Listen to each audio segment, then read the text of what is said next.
The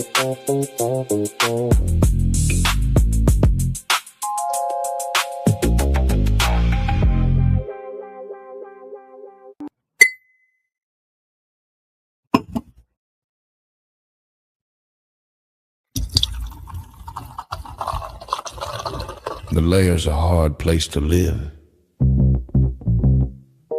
Real hard.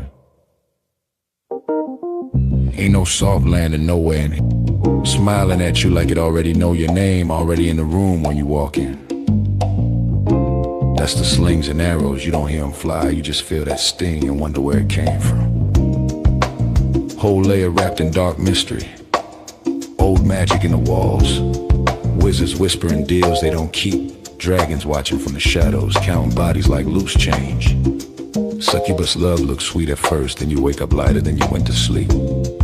Hard tax, soul pawn. It's war out here. Quiet war. Betrayal wears silk and smile real nice. Same cats break bread with you. Be the one selling your name 2 streets over. This whole thing a stone cold trip, baby. No fair fights, no refunds. So whatever shield you walk around with, it better be battle tested. Not shiny. Not shiny. Not fresh out the armory, I'm talking chip paint. Bent edges. Blood you couldn't wash off even if you tried. Cause the Layer don't care how fly you look in your armor. They care what's still holding when the smoke drifts off. If you still here tomorrow, still breathing, still standing on your square, then yeah, you's a bad mother. Shut your mouth.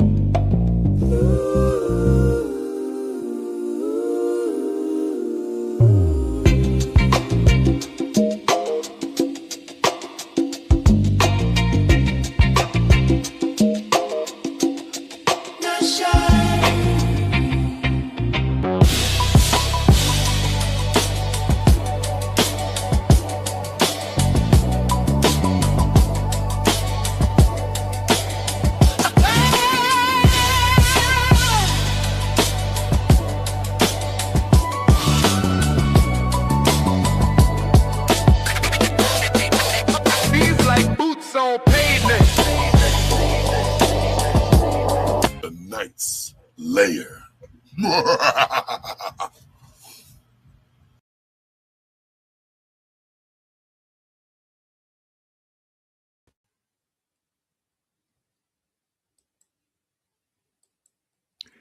TGIF. Y'all, TGIF. Thank God it's any day. Thank God it's Friday. Today, our topic is being a Black woman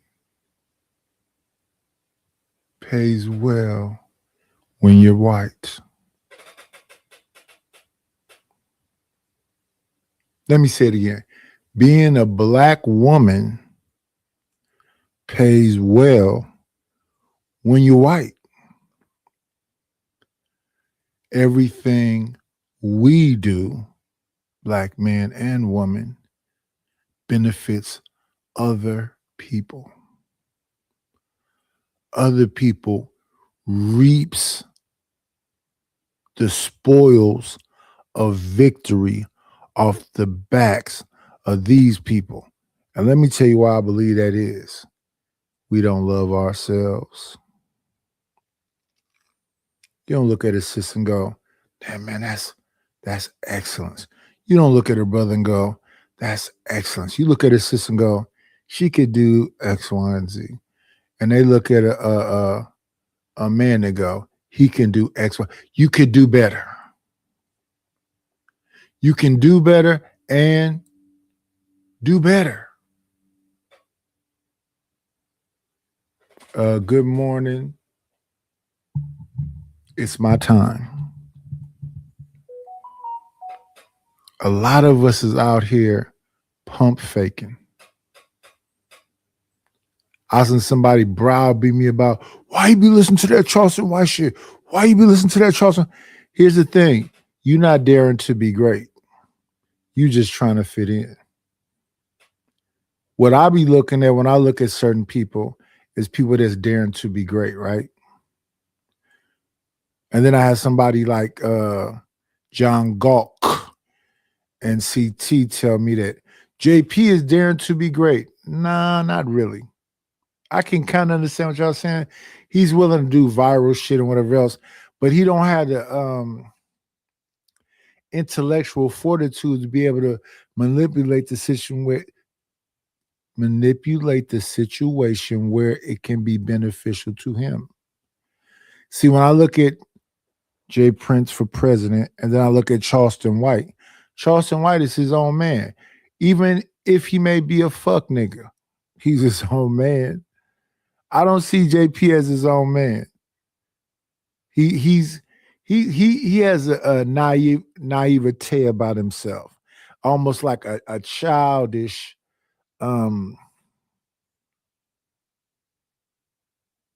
demeanor. I really believe that brother needs a direction.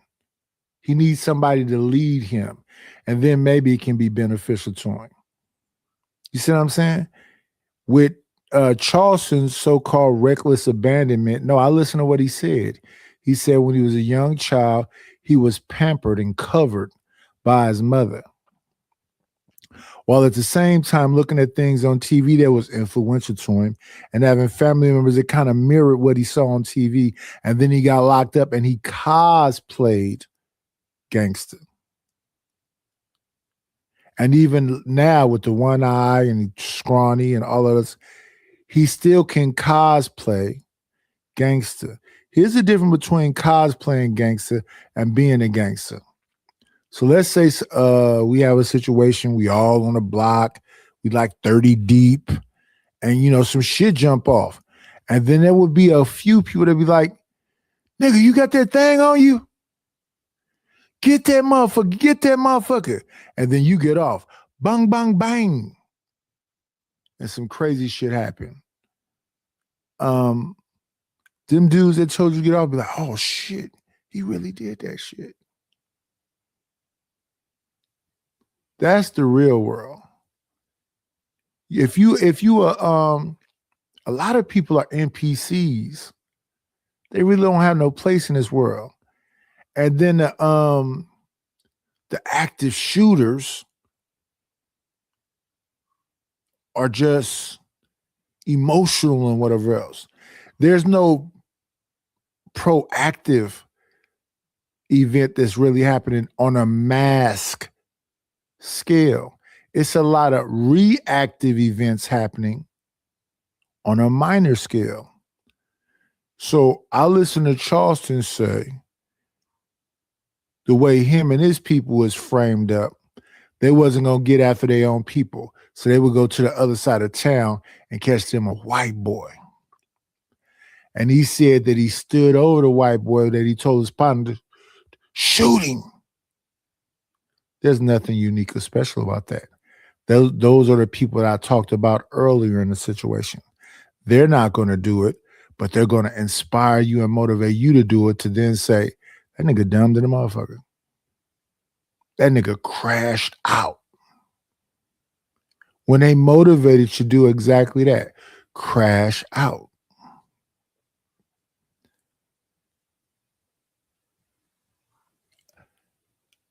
When we look at individuals, when we look at each other, can you tell when you listen to somebody, you talk to somebody, you hang around somebody, oh shit, that person is special? No matter, like for instance, we got with Mr. Tendenism, Walt. To me, he's kind of regular because I come from where I come from. But to outside sources, wow. Bernie Mac is a wow. Patrice O'Neal is a wow, when that's kind of like regular folks. To me, funny is funny, gangster is gangster, manhood is manhood. I was on the panel last night, with the brother Trey the Truth Teller. That's what he calling himself. I'm going to use that name instead of all the other names we done heard.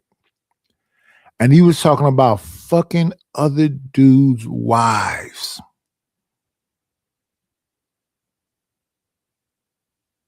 And then man after man after man came up there and kind of co-signed the fucking other dudes' wives. Maybe I'm a bitch. Maybe that's what it is. I'm just a whole bitch. But the reason why I don't want to fuck your wife is because I don't like the idea of somebody fucking my wife. So I always think of like an empathetic perspective. If I put myself in the place of that other man, and even if Trey and all them other people on that panel think that other man is a bitch, cool, let's go along with that. I always put myself in the shoes of the other man. Now, this funky bitch could want to suck dick wherever, but why do you stoop down to that? At the end of the day, do we give a fuck about principles, standards, structure, order, and all that other shit? So yeah, we shouldn't be just like the bitch. And a lot of y'all niggas, when I be listening to y'all, be sounding like the bitch. She ain't acting right, so I gotta go outside and, find somebody that can appreciate the nothing ass nigga that I am. Or let's say you're a great nigga. You still don't value nothing. Here's what I call a player. Here's what I call a pimp. Here's what I call a Mac. That's when you realize who you actually are and you meet people in who you are, and then we can work from there. Who I am as a man, this is what it is, period. And then you act on that. So in the same scenario that I'm talking about, the brother said he got squabble so he can fight. He say he know how to handle that thing so he can shoot. And is that the justification of fuck over lesser men? Because to me, this scenario still doesn't change. Even if I got squabbles and even if I can shoot, why am I shitting on this brother? Yeah, the bitch can do whatever she want to do. But if you go along with the bitch, what does that make you? Respectfully. Or disrespectfully, whatever fucking way. It's a lot of motherfuckers that justify bullshit and then try to lightweight make it seem cool. But I've learned not to be knee-jerk like I was doing, the last 3 years or something, and go, sick motherfucker, PDF. I used to go off because when I'm listening to it in real time, what the fuck is that? I understand the normalization of when we were in school and some grown motherfucker would come up there and take your girlfriend and she would go with him because he got a car and he got an apartment where they can hang out and do blah, blah, blah, blah. He's still a motherfucking PDF. Respectfully, he's still a fucking PDF. And when y'all that was the norm. It was a fucked up norm. I am a father of boys and girls. The thing I wanted to do with my boys and girls is let them stay young as long as they was young, as long as they possibly could be. Even though I understand the society that we are in is a sick and twisted, fucked up society. I want to keep my babies to be innocent as long as they possibly could be. Because once they come out into this reality, it's fucked up. The reality that we live in is fucked up. Even in these YouTube streets. It's a bunch of ain't shit motherfuckers justifying ain't shit bullshit. We gotta pivot. I gotta stop holding back and be honest with you bitches. And some of you niggas is bitches too. You motherfuckers is some of the most horrible fucking human beings walking on the face of this fucking planet. Do you know that about yourself? Or do you just not give a fuck as long as you can get whatever you think makes you feel good? And if you's a nigga and your feel goods, you's a bitch. Use a bitch. This is what our forefathers used to do. We used to go into the Canary mines and die. Go to space and die. Go to the bottom of the ocean and die.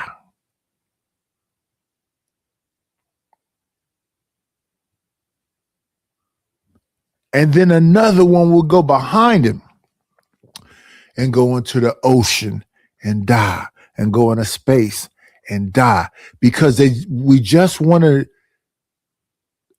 go above and beyond. We want to push ourselves to our peak capacity. I can say I'm gonna lie myself and say I don't push myself like that. I know I'm old. I know I'm in pain. I know I got the herniated disc. I got the bone spurs, the heart arrhythmia, and all the shit that's wrong with me. But I don't push myself in a way I know I'm supposed to. Listen, we supposed to be resilient.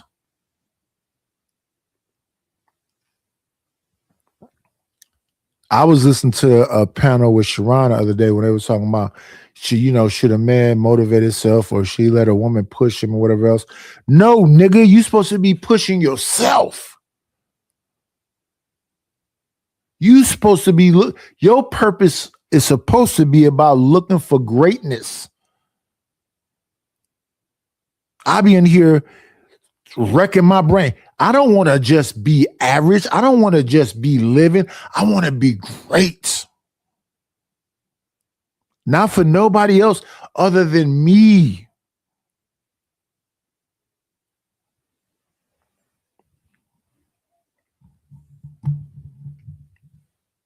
Am I practicing that? Am I actively living that out? Am I pushing myself? Am I motivating myself?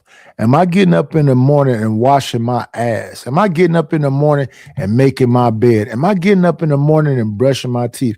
Am I getting up in the morning and making breakfast and sweeping the floors and washing the damn spider webs out the corner of the motherfucking ceiling? And washing the motherfucking window sill to get so there ain't no dust right there?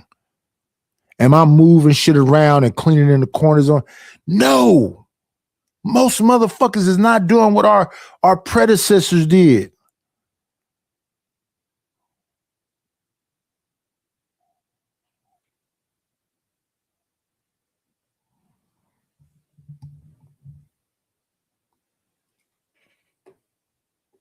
I want to talk about a story that happened right here.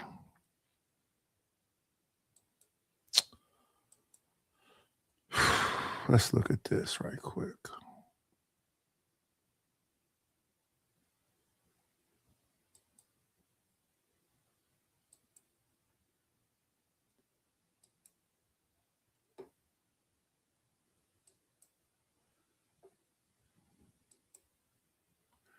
Snoop Dogg under fire after child joins him on stage alongside a stripper.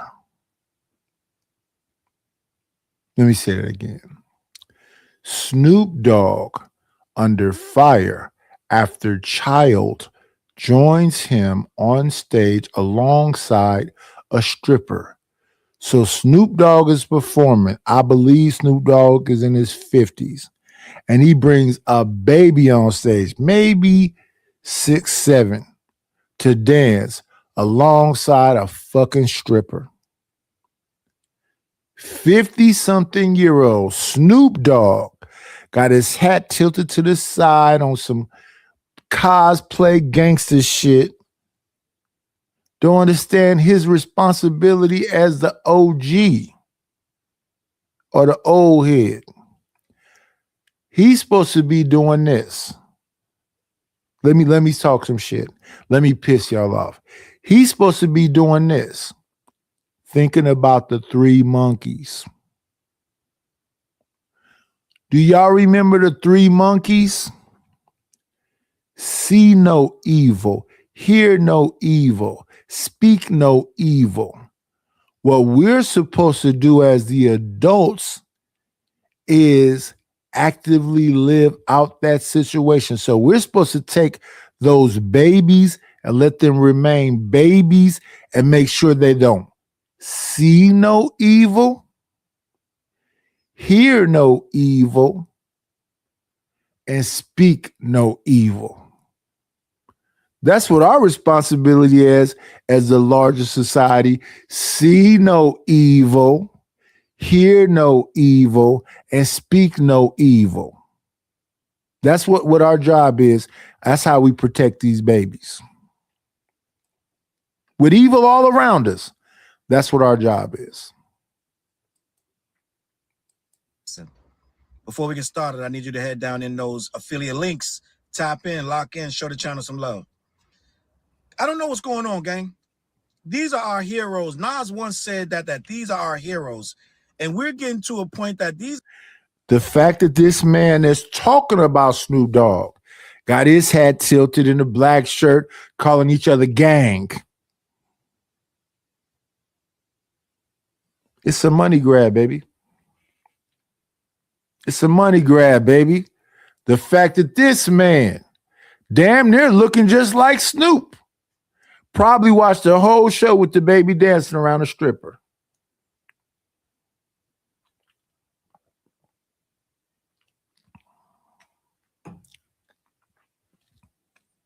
ain't nobody's heroes. I'm starting to learn that almost everybody that I revered in the 90s is becoming absolute trash thanks to the internet, thanks to...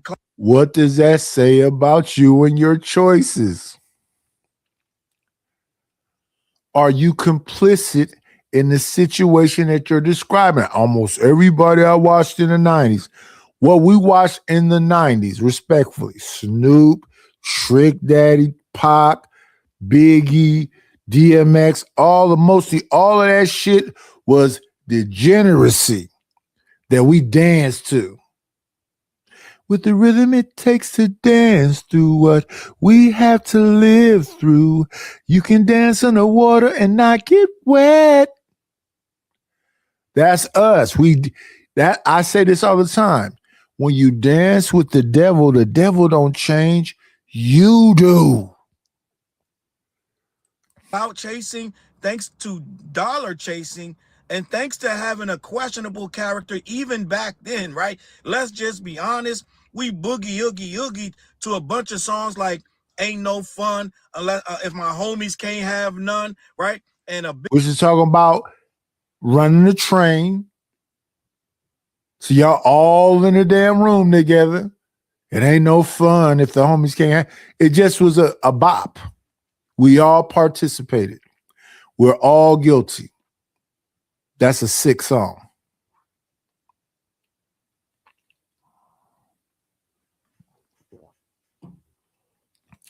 When I met you last night, baby, before you open up, I had respect for you, lady.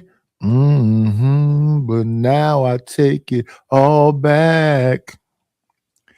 'Cause I have never loved a girl. He never loved a girl that I love in the whole wide world. So if you ain't never loved a girl in the whole wide world, it ain't no fun if the homies can't have none. He more concerned about what his homies think and what his homies do, and his homies can whatever else than the woman. So on the outside looking in, what that look like? You don't really like the chick. You just want to hold her as a trophy to let other motherfuckers know you can catch a fish. Bitch, what's it called? A bitch is a bitch. No, is that's too short, right? What's the name of that last record that they got on the Crown? A bitch is a bitch, whether I'm poor or rich. Was that too short? No, that's Ice Cube. Snoop has had a bunch of questionable records and songs that we love, and men and women, right? My sister used to play Snoop Dogg religiously, and that's where my love came of Snoop Dogg, right? shit done changed, right? Like they say, shit done changed, and we got a little more, a little more. I'm not gonna say politically correct, but we got smarter in how we roll as a people and as a culture. And yes, we still talk our shit. We still get ignorant, but at some point, this anything goes mentality. If you get a bag shit, we're starting to rethink these things. We're starting to look at life differently, and we're looking at Snoop Dogg and his actions a little bit differently. And the way Snoop has been rolling lately, he's been against the grain, against the culture for years. We've seen him. He's with the grain and with the culture. The culture is laissez-faire, social fluidity, and gangster shit. He's with the grain. What grain are you talking about? We are not, for the most part, moralistic, high standards, education. We're anti-education.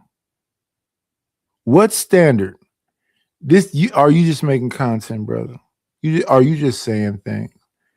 What we stand on is all of the fuck shit. I want all of the fuck shit. That's what we literally stand on. Snoop Dogg, Aaron the Plumber, Charleston White, Jamie Foxx, Kevin Hart, Diddy. What do you mean? Jay-Z. We stand on all of the fuck shit. What culture? Because it's not about morality. It's not about decency. It's not about protecting the kids from the fucking three monkeys, which is protect what they see, protect what they hear, and protect what they say. The cartoons is completely LGBT community. The music, when I was younger, they didn't play explicit music. They would give you the clean version. The music is explicit. The movies are explicit. What culture are you talking about? Low-key sell out in a lot of ways and bounce back and do, you'll perform for Trump and then go and perform at the Cash Money reunion, the 30-year reunion, and we'll give him some grace all over again. Snoop has learned how to play us. He's learned how to play with us. He's learned that we like nostalgia. We like to hear that old shit, and we like to reminisce. But we're older now. We got kids. Some of us got kids in their 30s, gang. So we got a different sensibility than we did in our 20s, in our teens. I don't know if Snoop is. Why you keep saying gang? If you have a different sensibility, why you keep saying gang, gang, gang? Why you not saying like my people or family? Or why are you saying gang? We got a different mentality about ourselves, gang. This is just a hustle. You cosplaying, brother. You grifting. The thing about me is I'm not cosplaying or grifting. I'm saying if you nigga and you acting like a nigga and you believe in nigga nation, stand on that. Maybe you the type of person that feel like children shouldn't, you shouldn't put your children in a situation where they get to stay children. For example, I said, fuck all friends. So there ain't finna be no uncles around them teaching them no dumb shit. And ain't finna be my friends around them teaching no dumb shit. No, at home it's just me, mom, and y'all. Now, mom decides to bring some people around. Cool. I'm going to let mom know I don't fuck with them. Oh, that's my friend? Yeah, I don't like that bitch at all. I don't want to talk to her. I'm going to hang around nothing else. And I'm going to prove it when we go out. Okay, here go my girlfriends. Yeah, I'm going to go way the fuck over there instead of fuck away from y'all. You my wife. I love you, all of the shit. But yeah, I don't like these bitches. I don't like the fact that one of them tried to talk to me. Why are you talking to me? I said hello. There's nothing else to say. You be acting hella. Yeah. I'm going to keep acting like that. Fuck you. And the train you came in on. Well, why would you allow your wife to be on? I'm not that controlling. Well, she could be. Most people can be. I'm honest with myself. You know, I got married when I was 24, August 20th, 24, right before I turned 25. My wife proposed to me when I was 22, and I was thinking about the whole time. Then I went to jail for like a year, and I was thinking about the whole time. Then I came home, and everybody's like, "Well, you need to go on and marry that girl. That's a good girl." I said, "You know what? Yeah, let's get married."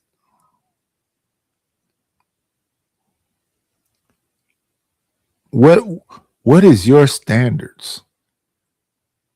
Because it's a grown ass man, damn near looking just like Snoop, reporting on Snoop. No, let's just accept it.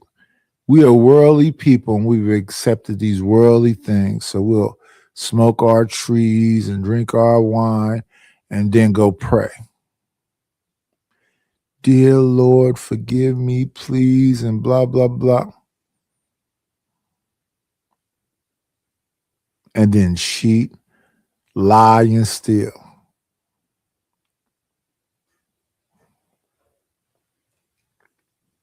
Changing for the better. I don't know if Snoop is changing for the better. Snoop brought out a child on stage while he had a stripper up there on a stripper pole, gang. I can't make this shit up. There is no excuse. There's no way you keep rapping. And I don't know what parent let that child run up on that stage and do anything with Snoop Dogg, right? If I'm not mistaken, Snoop smokes weed at almost every show.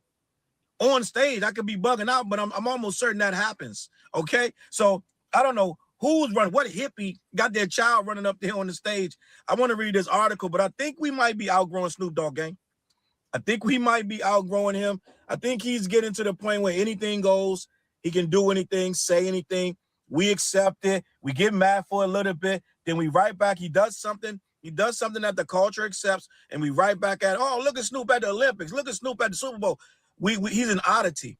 And he's one of those brands that cannot be hurt, cannot be touched, cannot be tarnished. It's only for, when I knew Snoop couldn't be tarnished, when Snoop had on that do-rag and started cursing out, who was that he was cursing out?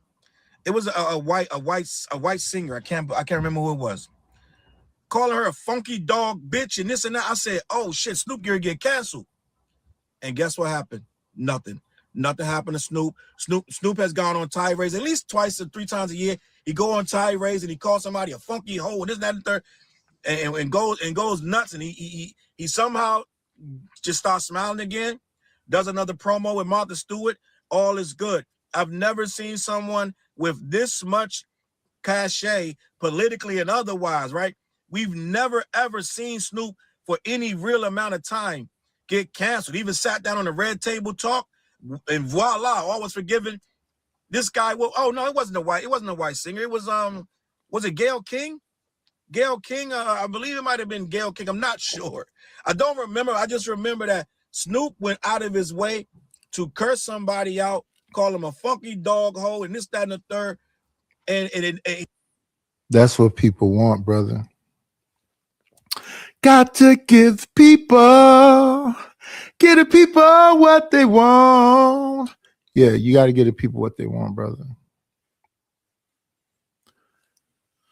Snoop Dogg went on the Breakfast Club with DJ Envy, Charlamagne the God, and Angela Yee. And Angela Yee had Snoop Dogg up against the wall, or at least she thought. And she said, Snoop, you have songs like It Ain't No Fun. And you have songs where you call women bitches and hoes and all this different shit. Would you like to recant that? Snoop looked to the side, kind of smiled, and looked back and said, no. So his mentality is still, fuck them funky bitches. So his response was no. And he said it more clever than I, but I'm just reflecting back on it. He don't love them hoes. Literally. And if you as a man really feel that way, you should say that. Yeah, I don't fuck with you, bitch. Bitch is so disrespectful. Nigga. I don't fuck with you, bitch. It never ever affects him adversely. He even we could say betrayed or turned on Kendrick, retweeted the tailor-made freestyle that Drake pushed with his voice on it and Tupac AI. Snoop retweets it, comes out and says, "Oh snap, my bad, didn't know what it was." Cuz K-Dot said, "I thought I'm gonna blame it on the edibles." Snoop even got a reprieve for that. Snoop openly went and performed at Donald Trump's crypto ball, this, that, and the third. Crickets. We got mad for a little bit. Then I told you Snoop bounced back. He's right back at the Olympics, right back again. So Snoop never ever gets really, we never put Snoop out of the lexicon. But this time, gang, and not even just because it's this. It's just too many things. I did a video a few months ago about Snoop's new death row might be worse than the old death row. Because the old death row at least should try to pay these niggas something. Snoop is burning dudes left and right. Everybody's complaining. He's buying up all the catalogs and giving them nothing back. Allegedly took what's homeboy Nate Dogg's catalog. Snoop claims he didn't. Nate Dogg's son believes he did. He believes that they had the Nate Dogg. I believe his somebody's uncle or something. Somebody had the all of the masters. Nate Dogg's masters at grandma's house. We got to do better.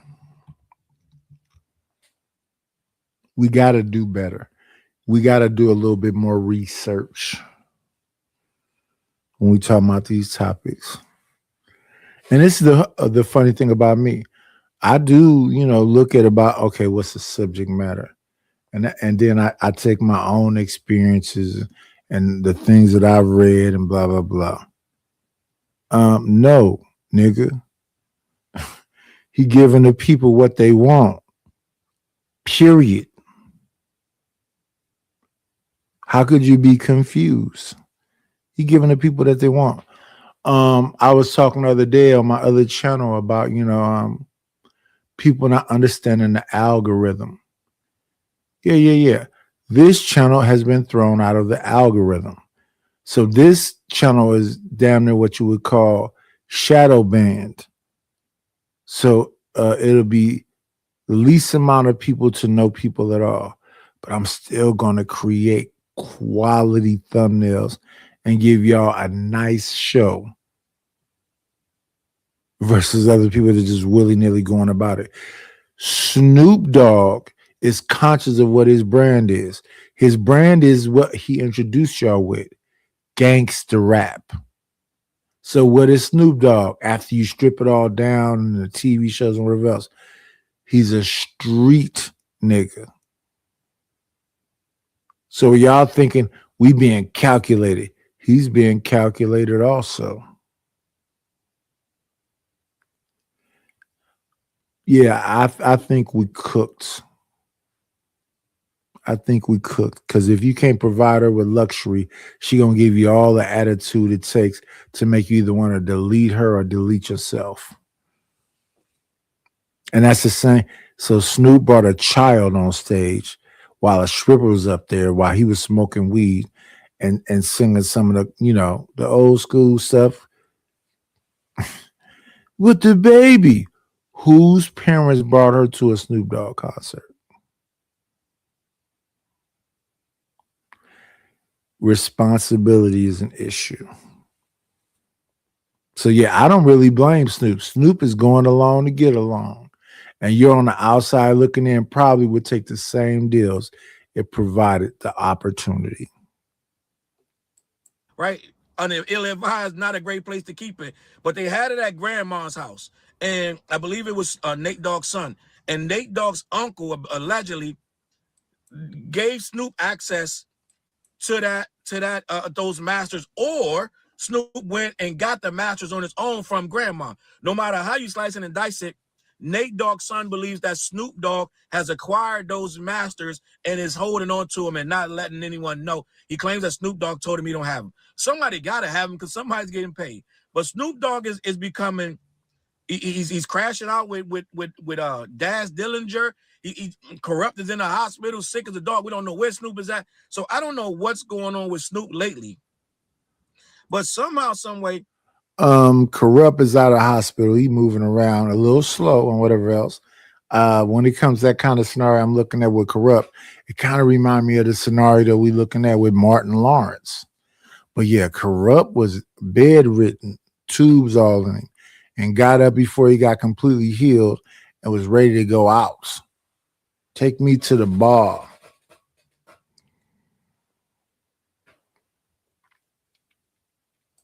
Snoop is so engulfed in this money chase, the do the right thing aspect, the hip hop situation, all this for the culture shit is out. You can book Snoop Dogg to do anything at this point if you're paying. Snoop has no more, in my opinion. There is no more.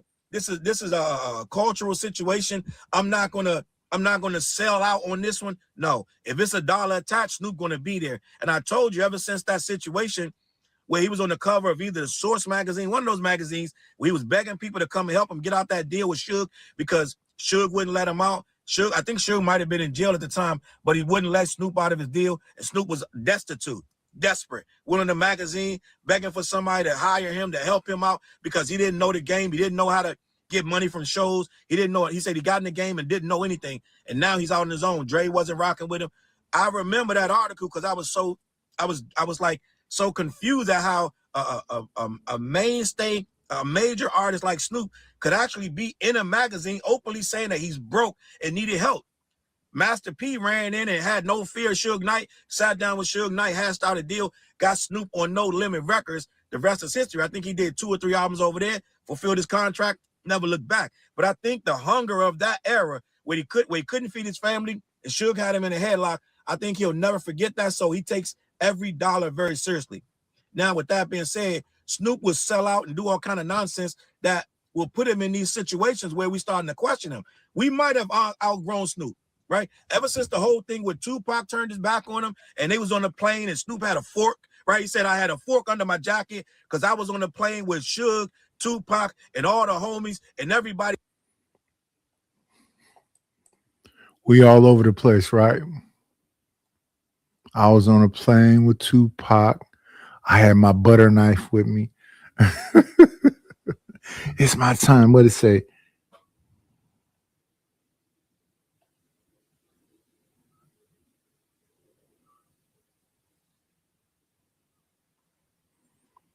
I don't know. I believe a person could follow every single thing they know in the Bible and do everything in the same manner in which is being said. And yeah, the slings and the arrows will always come around you. And it's about how you can stay fast. Don't delete no people. Don't learn yourself. Be as natural as possible.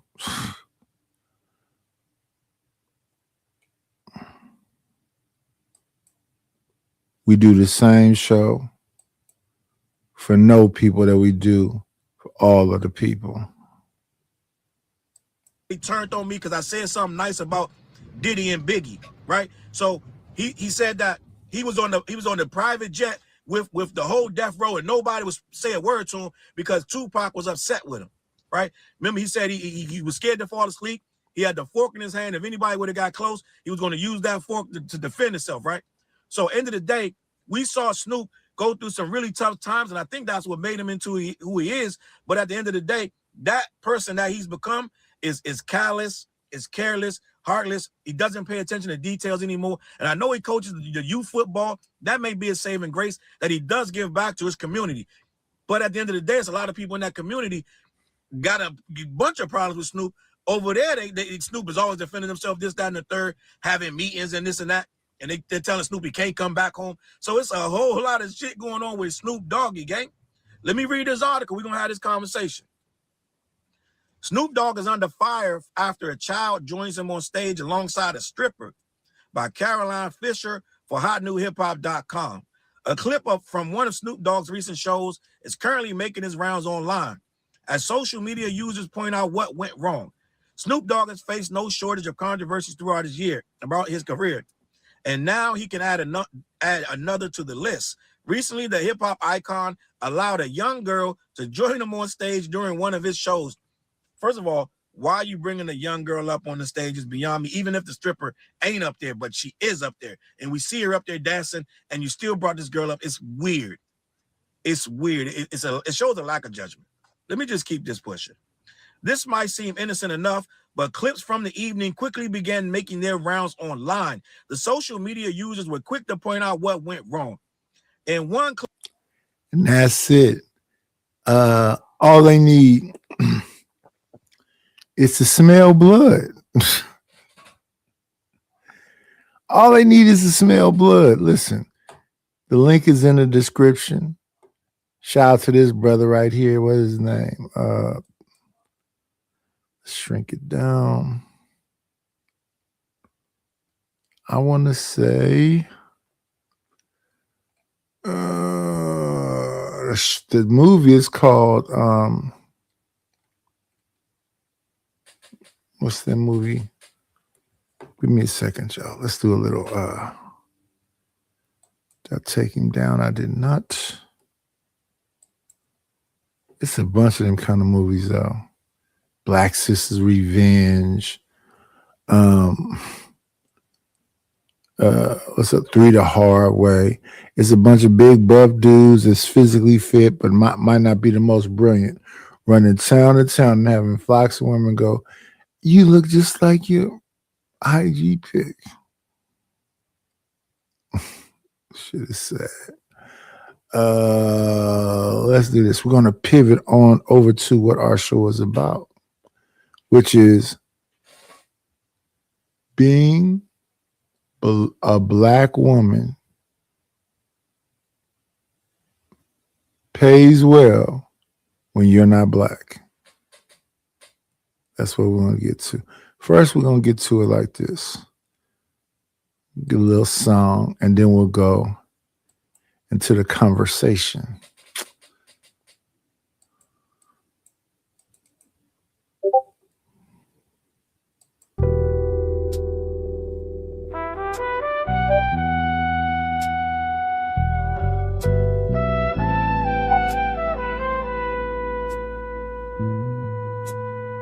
Say it slow.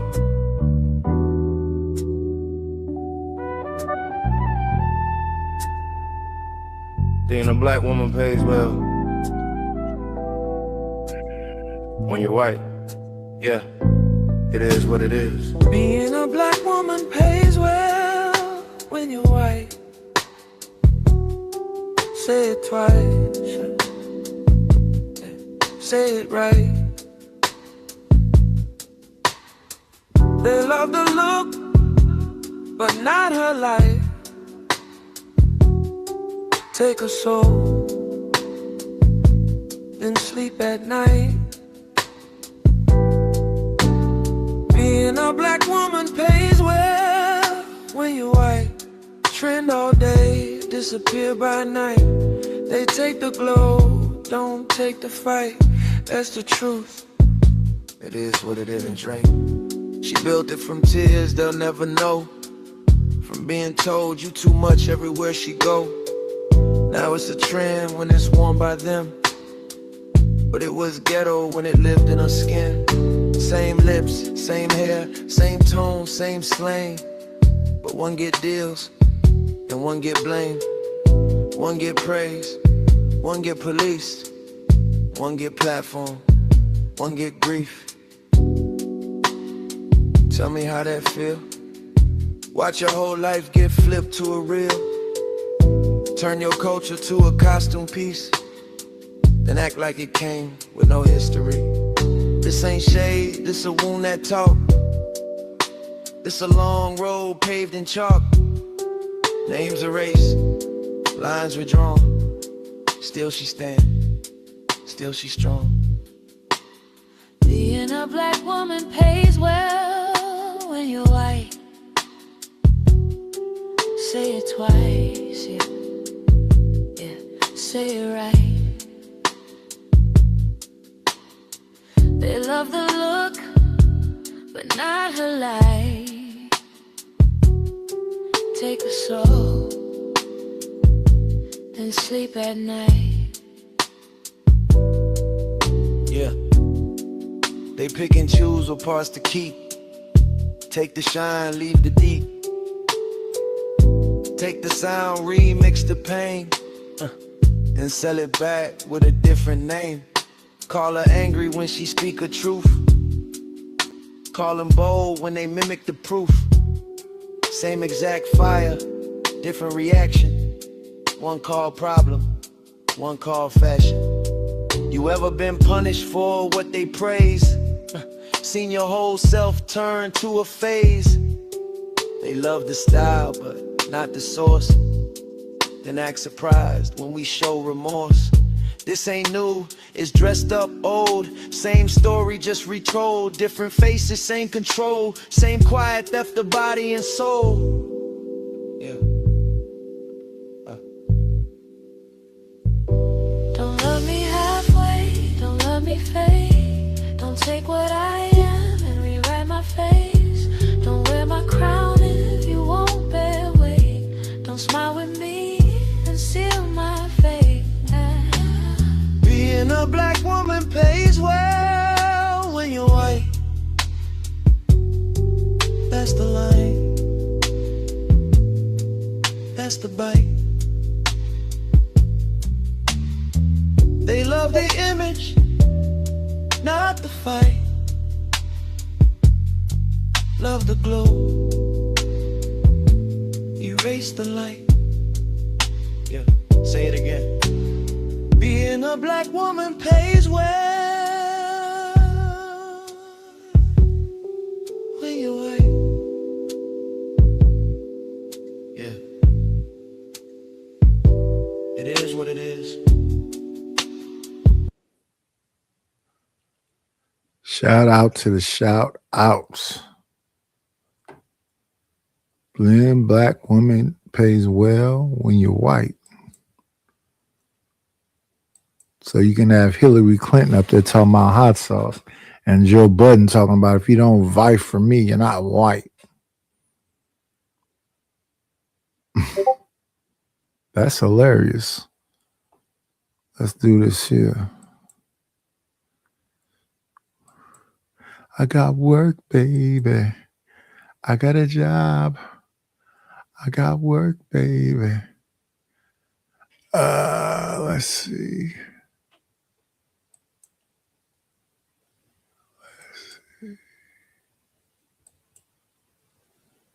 Go right here.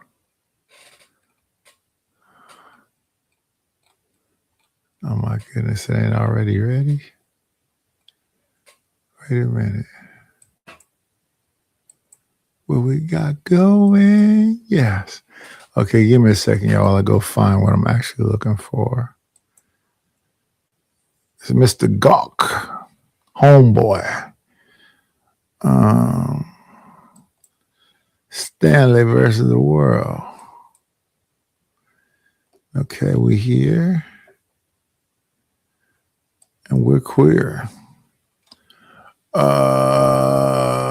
No. Here we go right here. Full screen this bitch up. Pause it. Let me see. Am I still on screen? No, I'm not. So let's add this to the stream. Pow. And we're going to do a lot of fudging majudging. I think I looked at was at 40, 34, 37. Said, I guess he's into gematria.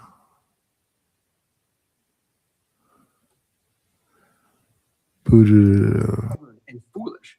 So the Americans should be ruled by expert administrators who use them as tools. Woodrow Wilson admired Germany because its people were docile and acquiescent. America, Wilson complained, was slow to see the superiority of the European system. The original sin, in Thomas's telling, was Wilson's replacement of God with government. The decision that rights were not natural and antecedent to the state, but historically conditioned, granted at the grace of bureaucratic experts, revocable by them too. And Thomas is explicit about where that precision leads. Progressivism seeks to replace the basic premise of the Declaration of Independence, and hence our form of government. Not reform it, not update it, replace it. Think about that. Replace God for government. Well, what does that mean, Nidus? When you hear people on panels going, if it was legal for you to fuck a child, legal, you're not going to get in trouble for it.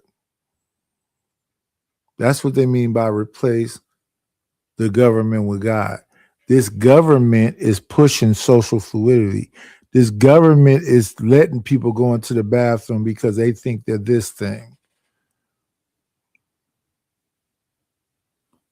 A lot of people, they have accepted the government being their God. I could sell weed. I could sell pussy. I could sell. There we go. You can do everything in a laissez-faire social fluidity country. Masculinity, if it was under attack, they won. And then Thomas closed the historical trap. Stalin, Hitler, Mussolini, Mao. Thomas says they were all intertwined in the rise of progressivism, and all were opposed to the natural rights on which our declaration was based. But then, and this is the sentence that should stop you cold, many progressives expressed admiration for each of them shortly before they killed tens of millions of people. And then he added, it comes as no surprise that the progressives embraced eugenics. It comes as no surprise. As if this is simply what progressivism does when it gets far enough along. But Thomas goes further. He can't stop there. We were fortunate, he said, not to trade our Lockean bonds for the supposedly enlightened world of. Listen, that's that Margaret Sanger shit, right? Let's get rid of these people. She had a little fake pistol that was a black man's penis. And she said, listen, motherfuckers, this is your biggest threat. A black man's dick.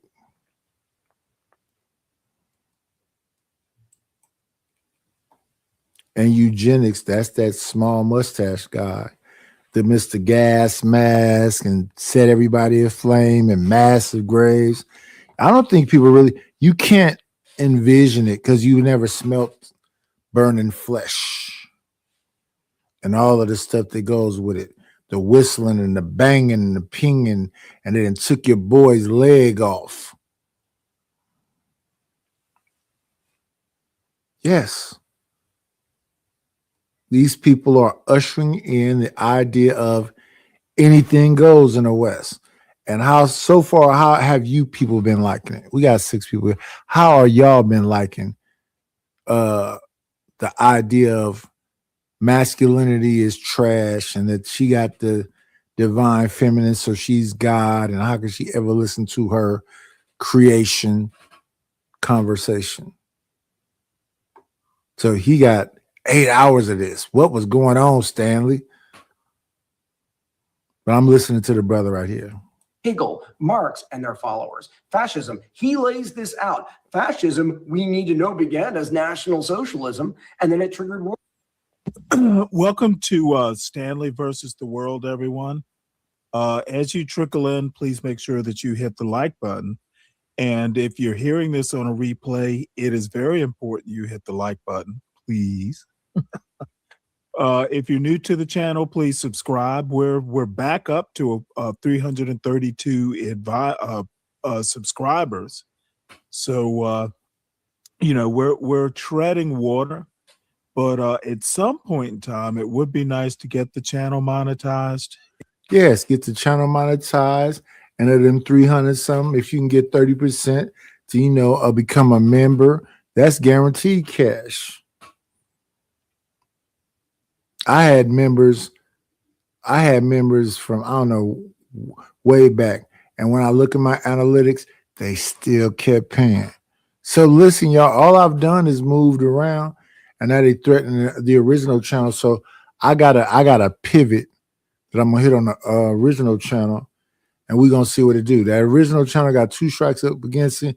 It's got 260 something, and we got 3,300 watch hours. So that's going to be a quick bounce, but we need all of it. All of it. Back to the whole Margaret Sanger and eugenics and who they celebrated. What they celebrate is victory. They don't care if there's infamy behind it. That's why we keep watching movies or reading books about Wyatt Earp, who was a criminal first and then became a damn politician and security guard. Billy the Kid. How many Billy the Kid movies you need to make? America and Hollywood glorifies that stuff. So yeah, again, for the babies, see no evil, hear no evil, speak no evil. He's saying that he couldn't see it completely because he lost one eye, and he couldn't see it. He couldn't hear because of the circles he kept himself in. And then when those people needed funding, if you ain't got no money to send them for their funding, that's the type of dynamic. They'll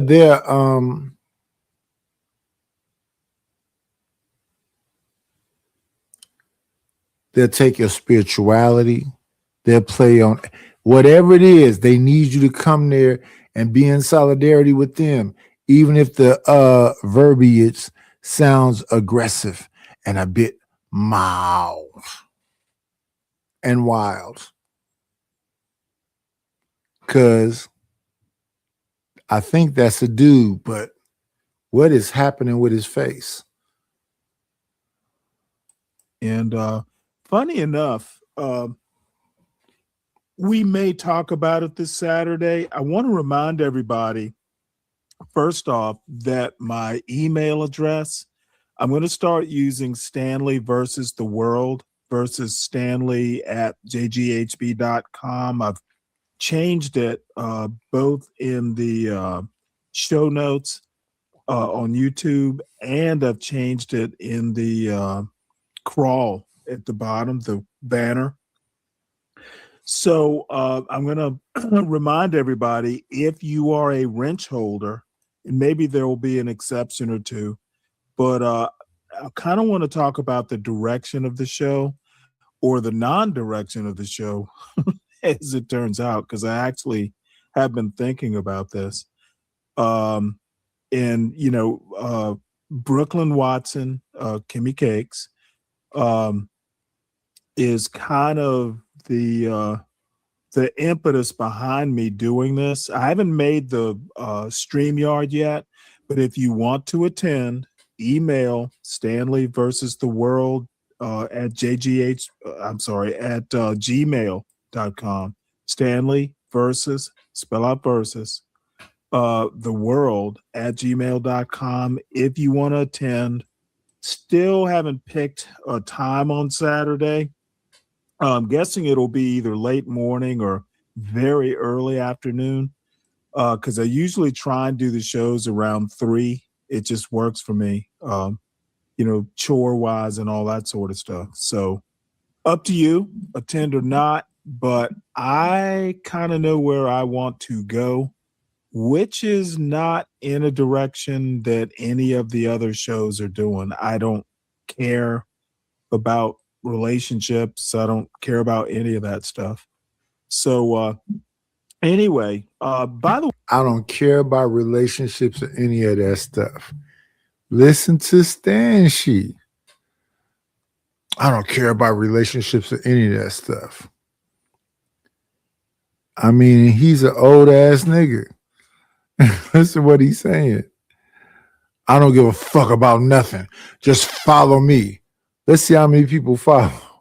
Stanley, listen, I'm starting from scratch. I'm on a channel with 60-something subscribers. I'm all the way from the beginning. I'm finna pivot, though. I'm finna take that other channel and specifically isolate certain things and specifically isolate talking about certain things. I'm finna pivot, though. We'll see where it goes. Courses, classes, building a community and all that. We'll see where it goes. But why, as a man, would you have a relationship because I thought we had a relationship, and then in your mouth you say, I don't give a fuck about. So what is it that you do give a fuck about? Not that I give a shit, but when y'all say this kind of shit, what are y'all talking about? Why is that an emphasis? Why does somebody need to focus there?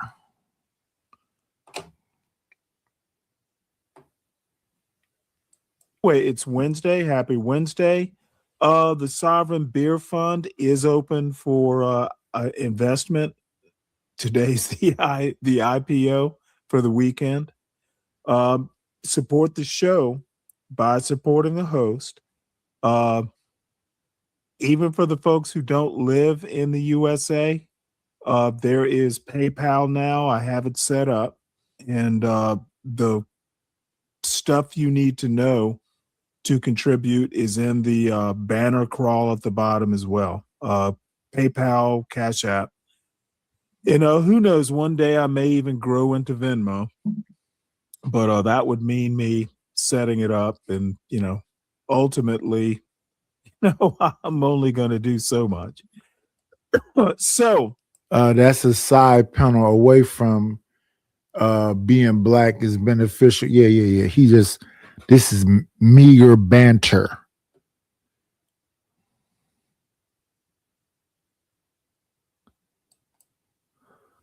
Progressivism of Woodrow Wilson to DSA progressivism in 2026. There are one or two things I can think of off the top of my head that might be similar, but Clarence Thomas is mangling American history, which is just fucking egregious for someone of his education and his stature. I don't get it, to be honest. I don't know. I don't know what to say. So anyway, we'll go ahead and just finish this video. And this is an actual historian chastising. Wars in Europe and Asia that killed tens of millions. The socialism of the Soviet Union and the People's Republic of China proceeded to kill tens of millions more people. He keeps going. And then he delivers the line that is both the punchline and the verdict. Progressivism, in other words, is retrogressive. And as if that's not enough, here's kind of where the word choice pays off. Because progressives don't just reach back to Woodrow Wilson. It reaches forward to now, to you. And the net it casts is enormous. The democratic socialists who want nothing to do with the democratic establishment pulled in. The establishment liberals who have spent the last decade trying to keep the democratic socialists out pulled in alongside him. The mainstream Democrats, the center-left technocrats, Alyssa Slotkin, the people who think themselves as pragmatists and institutionalists who've never read a word of Wilson in their lives, all of them pulled in. Because the frame's not about political positions.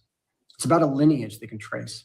They are all, whether they know it or not, whether they would share a room with each other or not, apparently heirs to Woodrow Wilson's rejection of natural rights.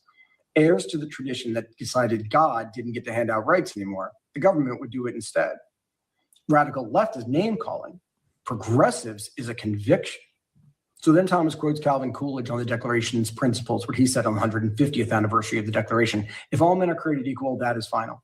If they are endowed with unalienable rights, that is final. If governments derive their just powers from the consent of the governed, that is final.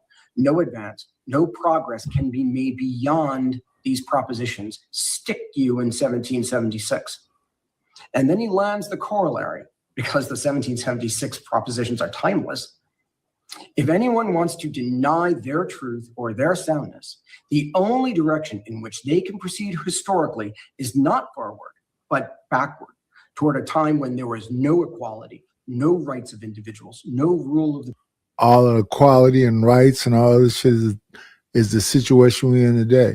But if we are working towards a common goal to make this thing happen, and it's that inner intellectualism versus educational intellectual. Listen, if you can run up into the right moron, that's it. You done.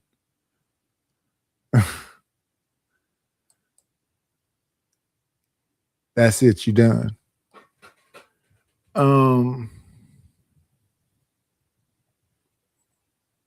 and I'm a little bit too passionate to just go, oh well, yeah, screw that.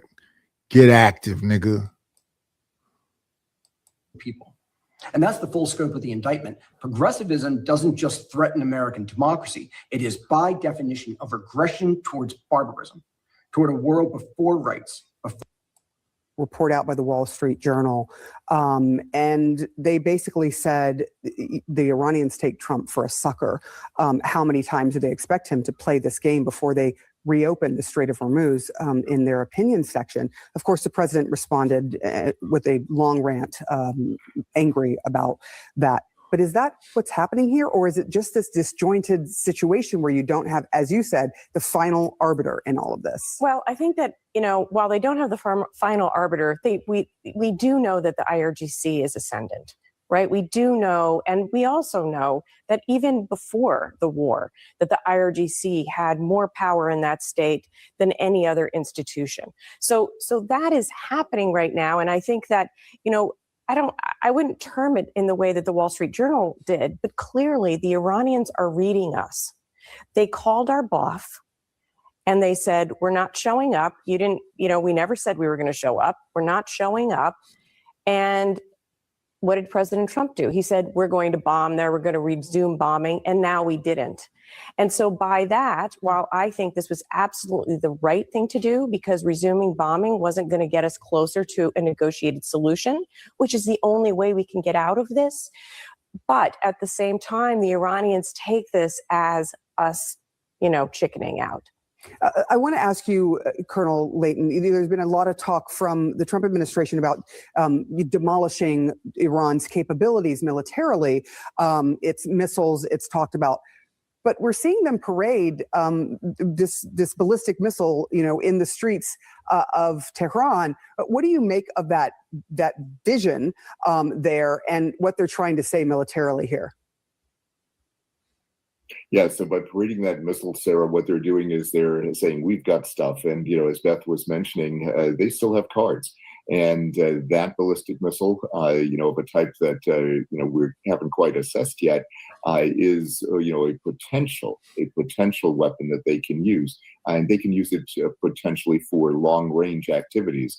Are they going to go after Israel again? Are they going to go after U.S. targets in the Middle East or beyond? Are they going to go after European targets? All those things are possible. And what the Iranians are saying with this is that they have demonstrated capabilities. And it is kind of in line with what the director of the DIA. All right. Well, let me comment on this fiasco. So after extending a ceasefire and talking shit all weekend, Iran literally captures 2 ships and disables a third. I thought they had no more military capabilities. The hell? Now, this is basically, well, there are like 5 things, at least. The U.S. has captured 2 ships that are like connected to Iran. One of them in the Indian Ocean in international waters, from what I understand. So, capturing those 2 ships could possibly be, hey, you know what? You take a couple ships hostage, we're going to take a couple ships hostage. But that they're able to do something like this, it means they are not shut down. So Trump's point about the leadership being splintered, what that means is the leadership has metastasized. Okay, you go in and you kill like a bunch of their top leadership. These people have known each other for decades. You kill them all. Now you got a bunch of YIs, young Iranians, all wanting to make a name for themselves. What he did is he caused whatever cancer he thought was there to metastasize. Once again, the U.S. makes a situation worse by not understanding the other culture. And this is something, and the third point, this is something I was thinking about, for actually overnight. The Middle East is different. Okay, they are I would say, and I hope this is not disrespectful, but they are number one, a backsheesh culture. And number two, they like to haggle. Okay, you don't just sit down. Like, I've been in the souks of Abu Dhabi and and Saudi and Egypt and even Bahrain. I've been in the souks. Dude, it is almost like an intricate dance. And to be honest, it is when I first kind of encountered, going in, because I had my boss when we were in Abu Dhabi wanted some suits made. And it is just a different experience. You don't just go in there and, hey, I want this, that, and the other. Ask how much, no, it is a dance. They will give you tea. And it is a dance. It is intricate. You don't go shopping in like a rug place or a clothing place. You better be willing to spend an hour or two. It does not work like it does in the West. And apparently Trump is just the latest victim of not quite understanding other cultures. The dude is a white supremacist. He thinks the world works on American time, and it just doesn't. Trump is literally a dummy, and his foreign policy team. And I thought Rubio was fairly smart, but apparently he only knows how to deal with Spanish speakers. He understands that New World Latino culture. He does not understand shit. I don't understand it. I've just been exposed to it. And I don't think I would have made this mistake. You're not going to bomb these people into submission. They will take your bombs and they will make money off what you bombed. Culturally, white trash Trump is outmatched. They have more knowledge of the world than Donald Trump does. This motherfucker wrote The Art of the Deal. He had it ghost written. These people invented the deal. Okay, dude, like I said, I have never met in the Middle East, and they're not a monolithic culture, but I've never met people who enjoy a bargaining process and baksheesh. It is literally, they make it fun. I will say that. So Donald Trump outmatched, obviously. It's going to be a ship for a ship, apparently. So let me read this from Heather Cox Richardson. And this is the point I was making, Bobby, about the reparations. So David S. Bernstein of Good Politics, Bad Politics noted Trump's account this morning, and this is from last night. So we're talking, Monday morning, maybe? Trump's account this morning reposted another account claiming that Iran was preparing to execute 8 women showing AI-generated images of them. Trump posted to the Iranian leaders who will soon be in negotiations with my representatives. I would greatly appreciate the release of these women. I'm sure that they will respect the fact you did so. Please do them no harm. Would be a great start to our negotiations. As Bernstein put it, Trump urged Iran to start peace negotiations by releasing non-existent AI-generated women some rando posted about on X. Trump is on X when he should be dealing with the people, dealing with reality. Why is he even on social media? Isn't he running a war? You're not going to run a war from X or Truth Social.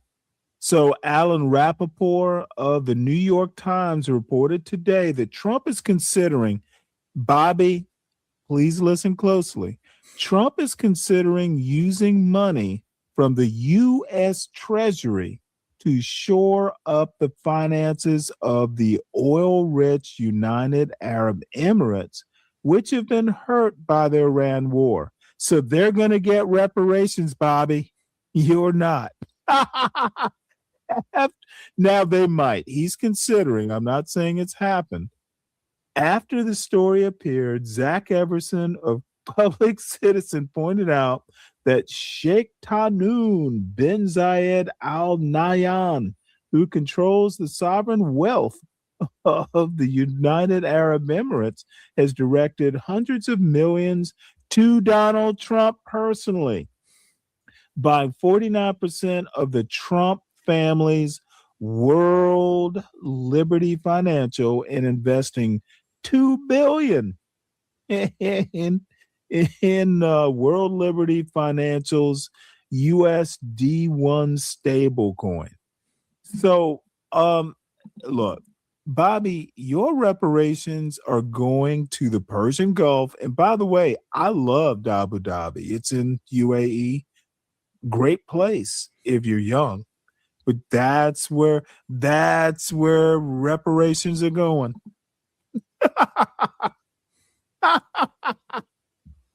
So I am actually interested. Let me drop this link here. Oh, and by the way, let me also tell you the direction of this show. At some point, we are going to talk about a video that Mela sent yesterday, talking about the manosphere and all that stuff. Hence the name of the show, the title of the show, Being a Black Woman Pays When You're White.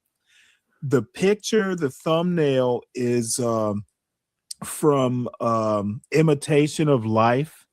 So, and the whole, Dawn was actually talking about. Yeah, Imitation of Life is where a black woman is running around here because she's fair skinned, thinking that she's white. And then boop, it was all over.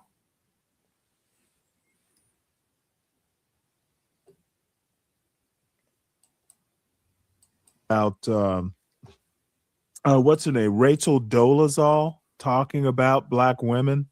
And I thought it was the best comment I've heard in probably a year. It pays to be a black woman if you're white. You know, the transracial, hey, I can act black but be white. You always have that off ramp, you know, if you ever need it.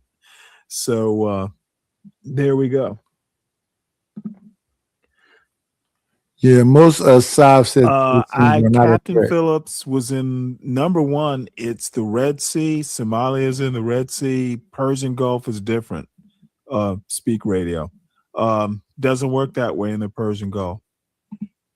So this is something, and this is directed to 12th Man, who often talks through his wine box hat. I swear, he talks through his wine box. And now this motherfucker wanted to talk about mind warfare in the Strait of Hormuz.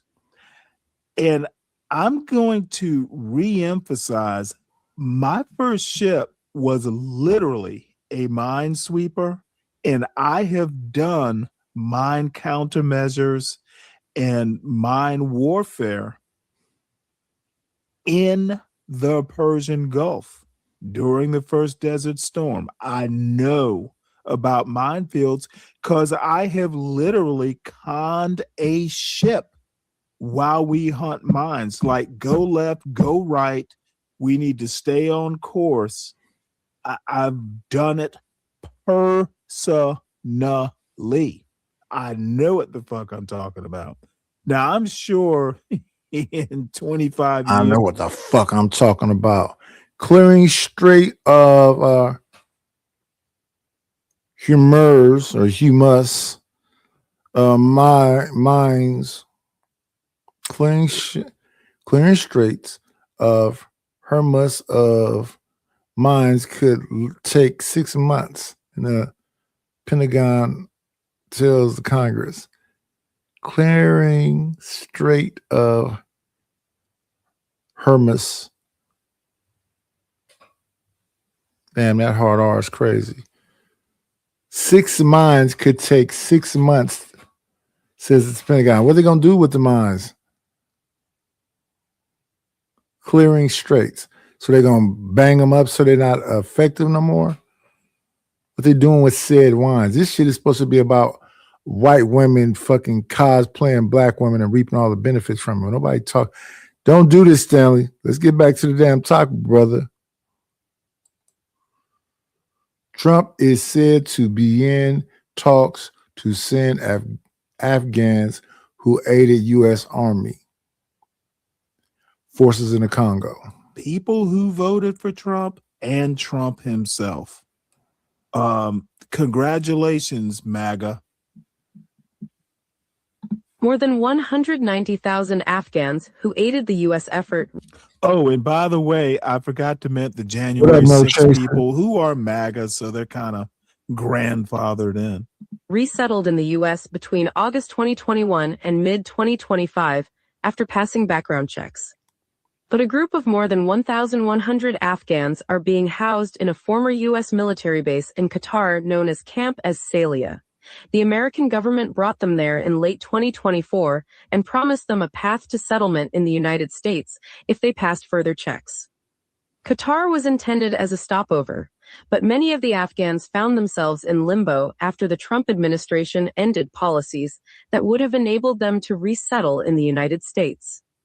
They had the expectation that within weeks they'd be relocated to the U.S., said Rina Amiri, a former senior diplomat working on Afghan human rights issues.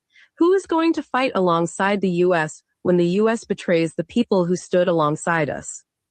The Congo negotiations follow behind-the-scenes pressure from the Qatari government to find the remaining Afghan refugees a new home. Some of the people left at the camp have been fully vetted. Stanley, what this got to do with being a black woman pays well if you're white? Why are we talking about Pakistan and Afghanistan and the military efforts? This all ties in together. I'm finna jump forward a lot a bit because I don't like. Let's stay on topic. And then once we establish that topic, then we can move on and do whatever else.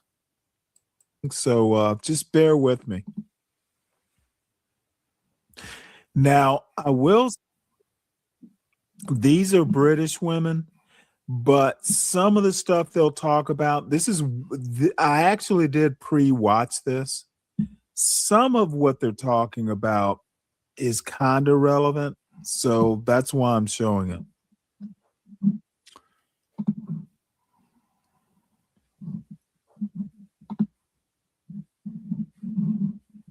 Around. Can you unpack some of the stats for us, please? Yeah, I think out of everything we found, this is what jumped out the most to me.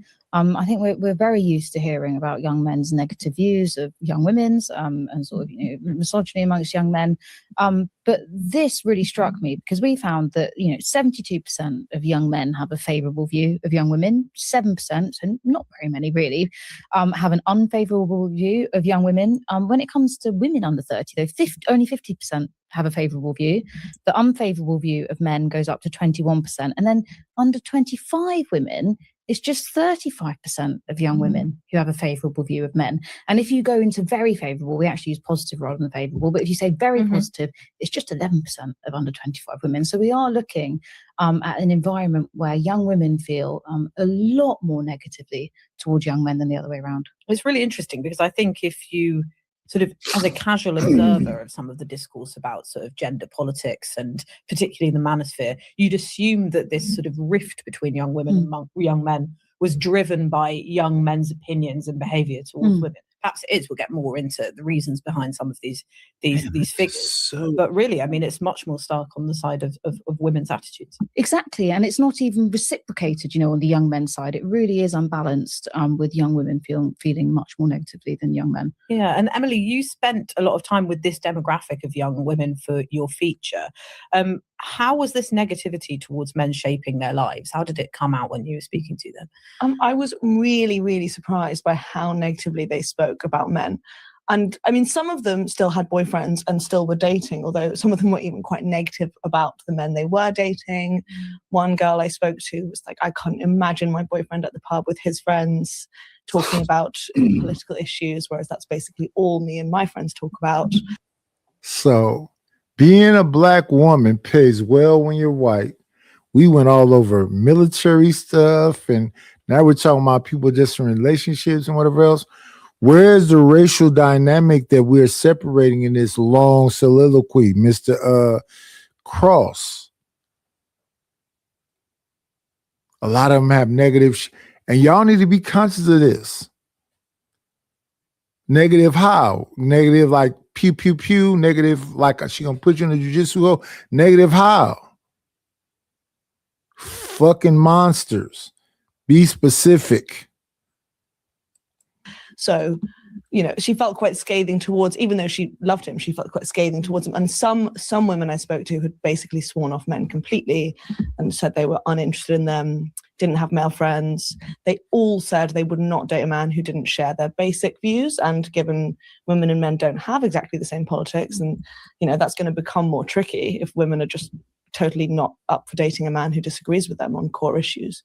They viewed that as an absolutely uncompromising moral standpoint. Yeah, I thought that was really interesting because it becomes really pronounced when it gets down to particular political and social issues. So 6 in 10 they would find it difficult to date someone who disagreed with them on the Palestine issue. Let me make one point. One of the most ridiculous things I hear in the YN-osphere on YouTube is it's feminist propaganda.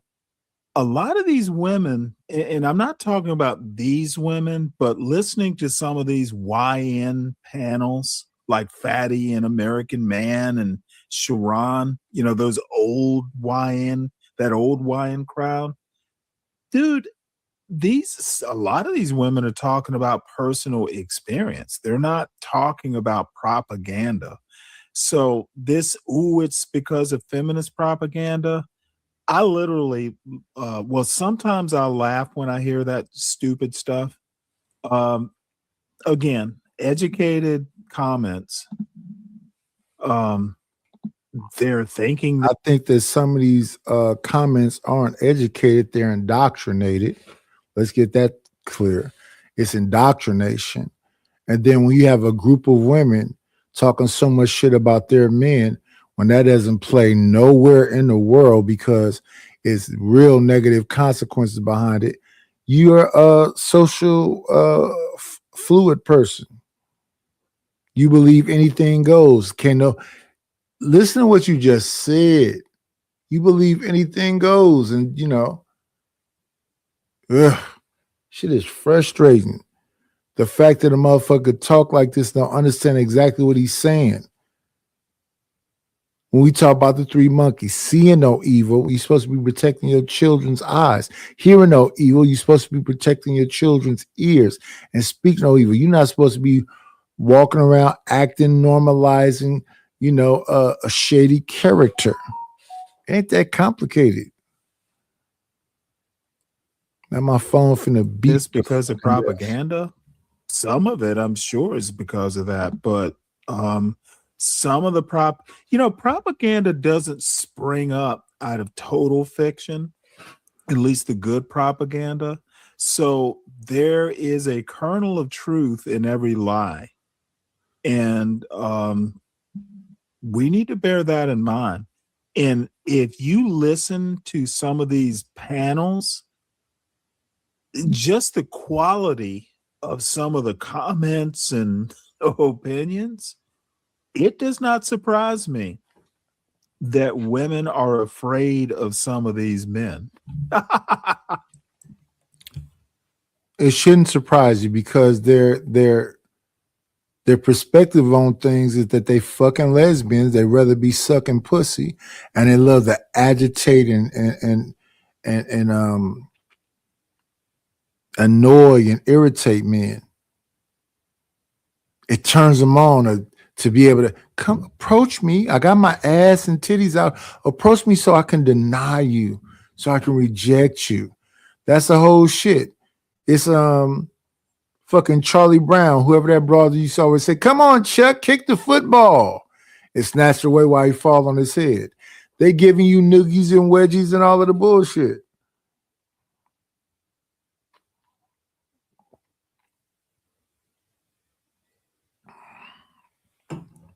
And aesthetically, what we're literally looking at, this woman that's on the panel right now while you're babbling, it's talking about how she's tired of men.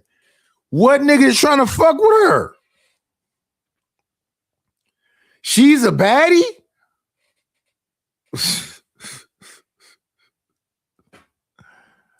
It just doesn't. Now, I know YouTube is not the real world. So, I'm not, I'm saying this with a little bit of a grain of salt, but I don't know. Some of these YNs sound scary. Israel conflict, or who didn't share their views on Donald Trump. And What's up, and Emily, and let me stop this. Lord ADS, Miss Ann and Miss Sandry are two different things. Miss Ann is talking about white women. Miss Andrew is talking about women as a whole and a hatred of men. Miss Ann is one thing. That's talking about a white woman. Miss Sandry is the hatred of men. Two different things. Even though they may sound the same, they're not the same at all.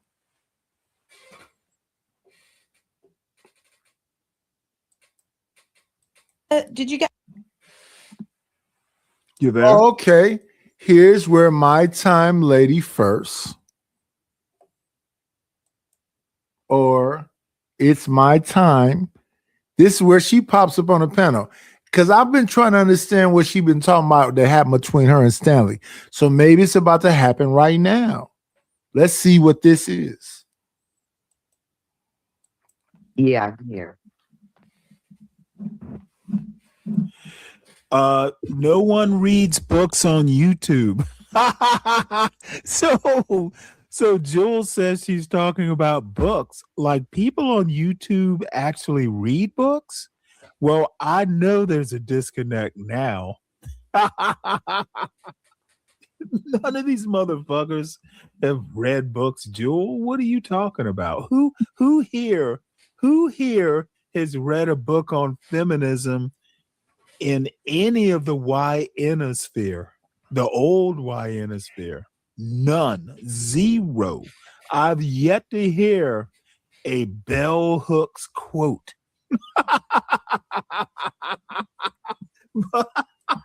He's a liar. He's a liar because he used to be over here before I had to cuss him and Chalk out. And we were listening to Bell Hooks and Bill, not one time, multiple times, but Bell Hooks and what's the other woman name? Gloria Steinem. We show multiple of Bell Hooks and Gloria Steinem to talk together, and we listen to Gloria Steinem alone, and we listen to Bell Hooks alone. We listen about their journey. We listen about their struggle. We listen to about what, because I like to go directly to the people. So he's a liar.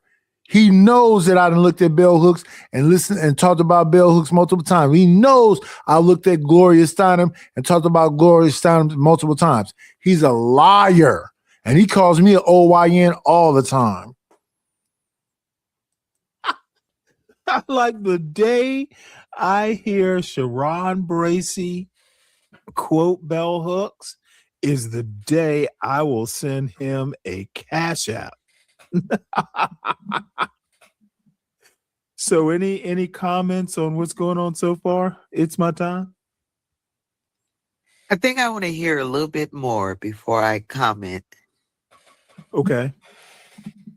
A sense of why. I mean, you spoke to some influencers actually, and we often talk about these influencers in the manosphere who are leading boys astray. But in a way, there's something sort of reflecting what's going on the male side of things going on for women. Had they been sort of influenced by things that they were seeing online? Yes, I think men and women are looking at very, very different internets now, young men and young women.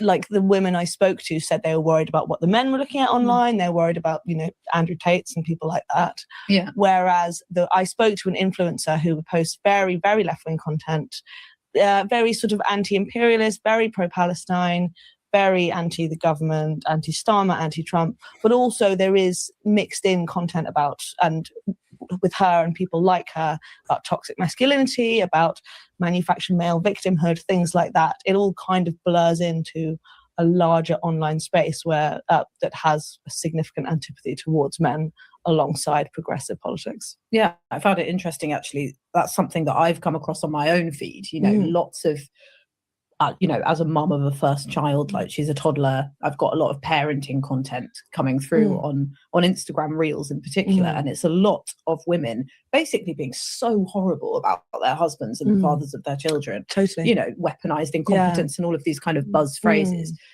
And I come off it, and I don't recognize that in my own partner or many people that I know, but I do get a sense that there is a lot of frustration and hatred for the opposite sex out there. 100%. The girls I spoke to, I didn't put this in the piece, but they all watched this content about brides being humiliated at their weddings by their husbands. That's a real genre of content. I think a lot of these skits are. Now, there are husbands being humiliated also, because we had a brother getting married and a gospel singer came out and his wife dropped to her knees in front of the gospel singer, almost like she was about to give him fellatio with her husband right there. This whole one-sided, what can we find to give ourselves ammo to say about these men bullshit is bullshit. But look at these women. The one that's talking, and this woman here. Why do young women hate men? UK politics. Y'all are not attractive. The woman that's talking to you is not attractive, and you're not attractive. Y'all are not attractive. So your response is, men must be dumb. Why don't they understand? Look how I'm a baddie. Who's a baddie? Where? Show me the baddie on this panel. And I'm an old fat man. Show me where the baddies are. No, you don't understand how to accept who you are. You don't want to deal in reality. You want to deal in fantasy.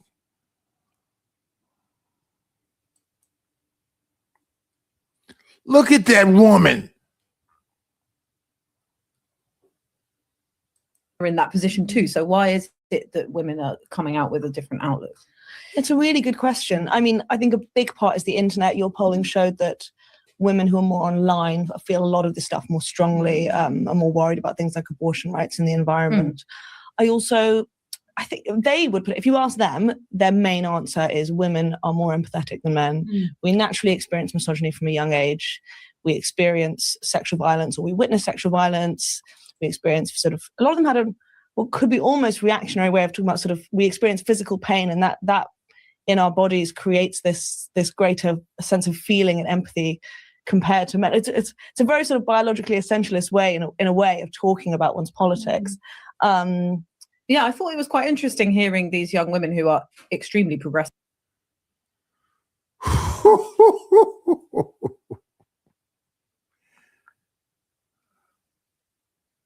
Everything about this shit is very masculine. Let's peel back the layers a little bit.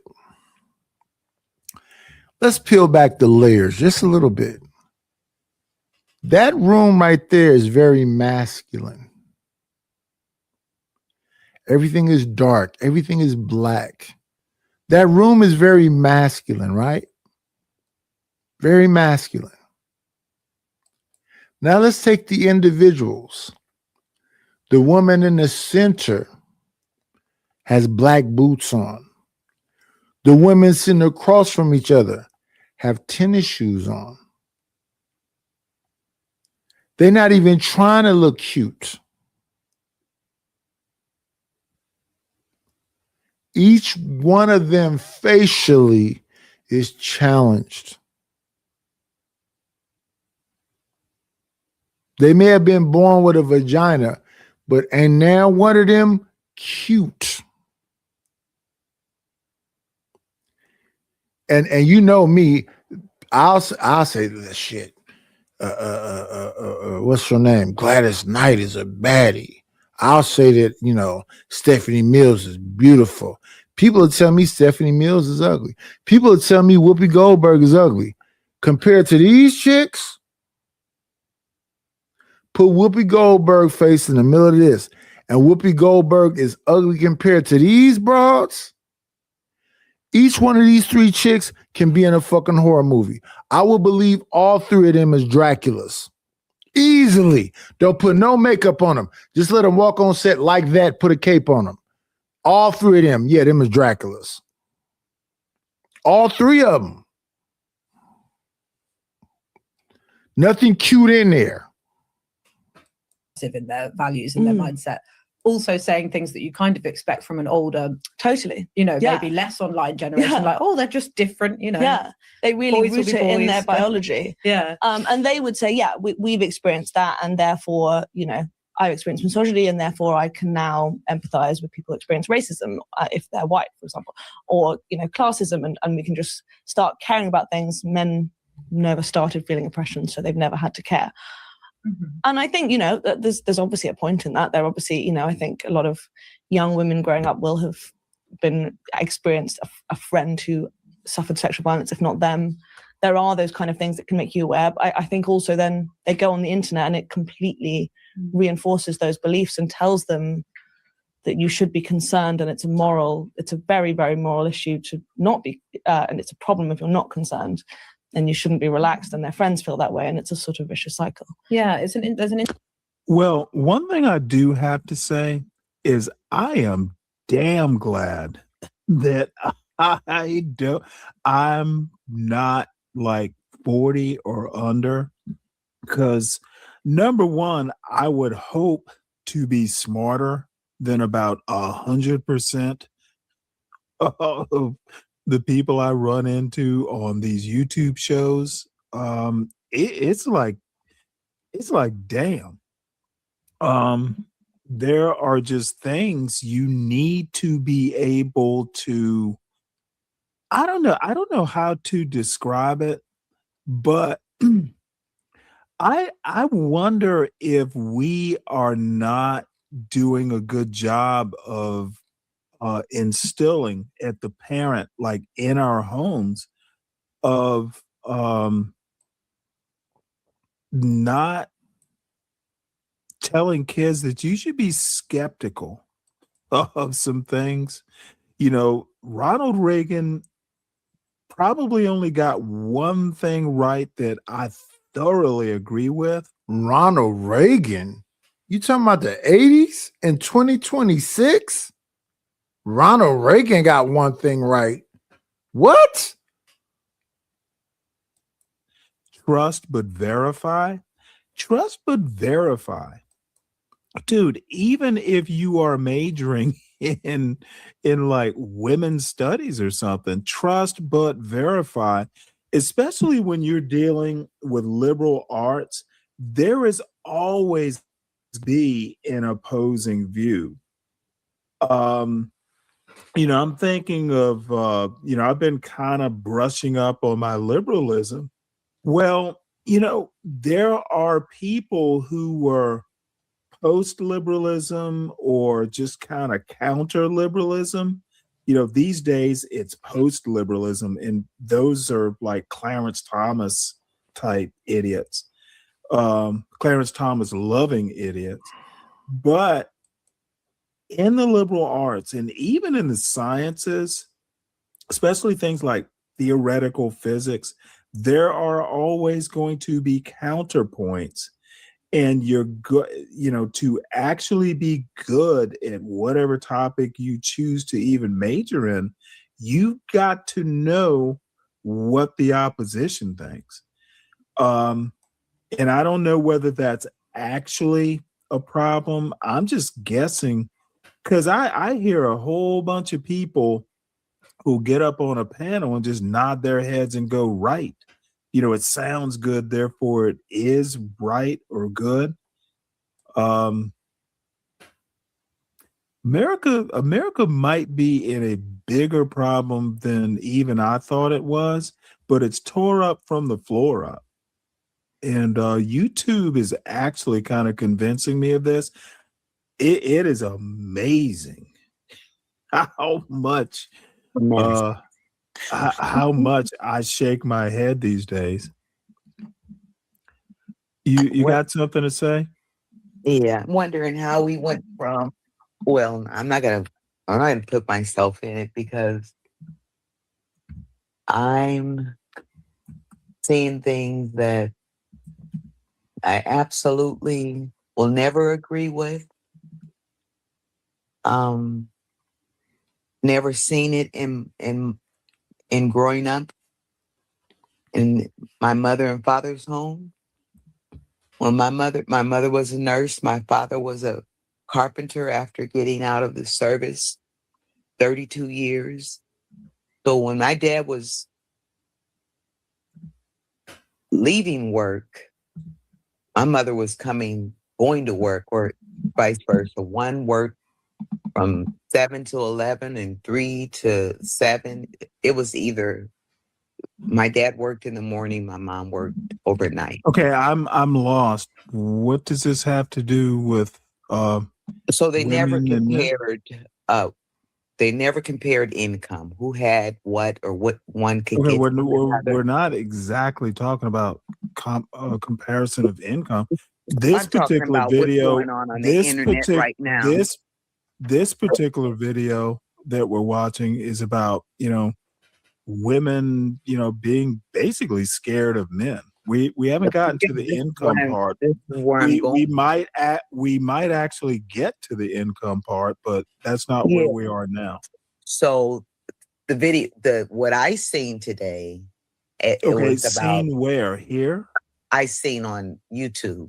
You were talking about the things you see on YouTube, and I'm just but not currently. I was kind of talking about past experience, and I'm a host. Yes, and I would like the non-host to stay on topic.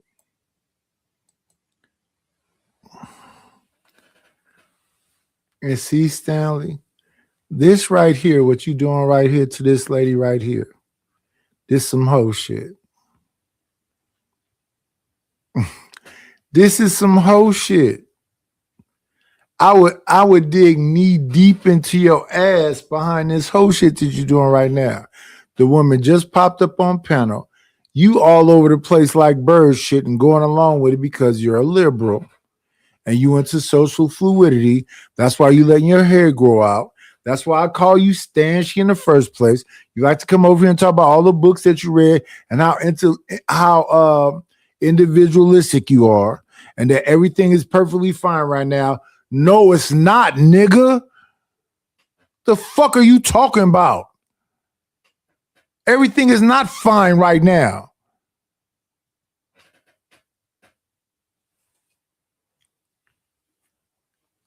We talking about World War III, aliens, social fluidity, which means the LGBT community is dominating everything. A man can be a computer, a robot, a flea. I feel I'm a flea, so you have to acknowledge me as a flea.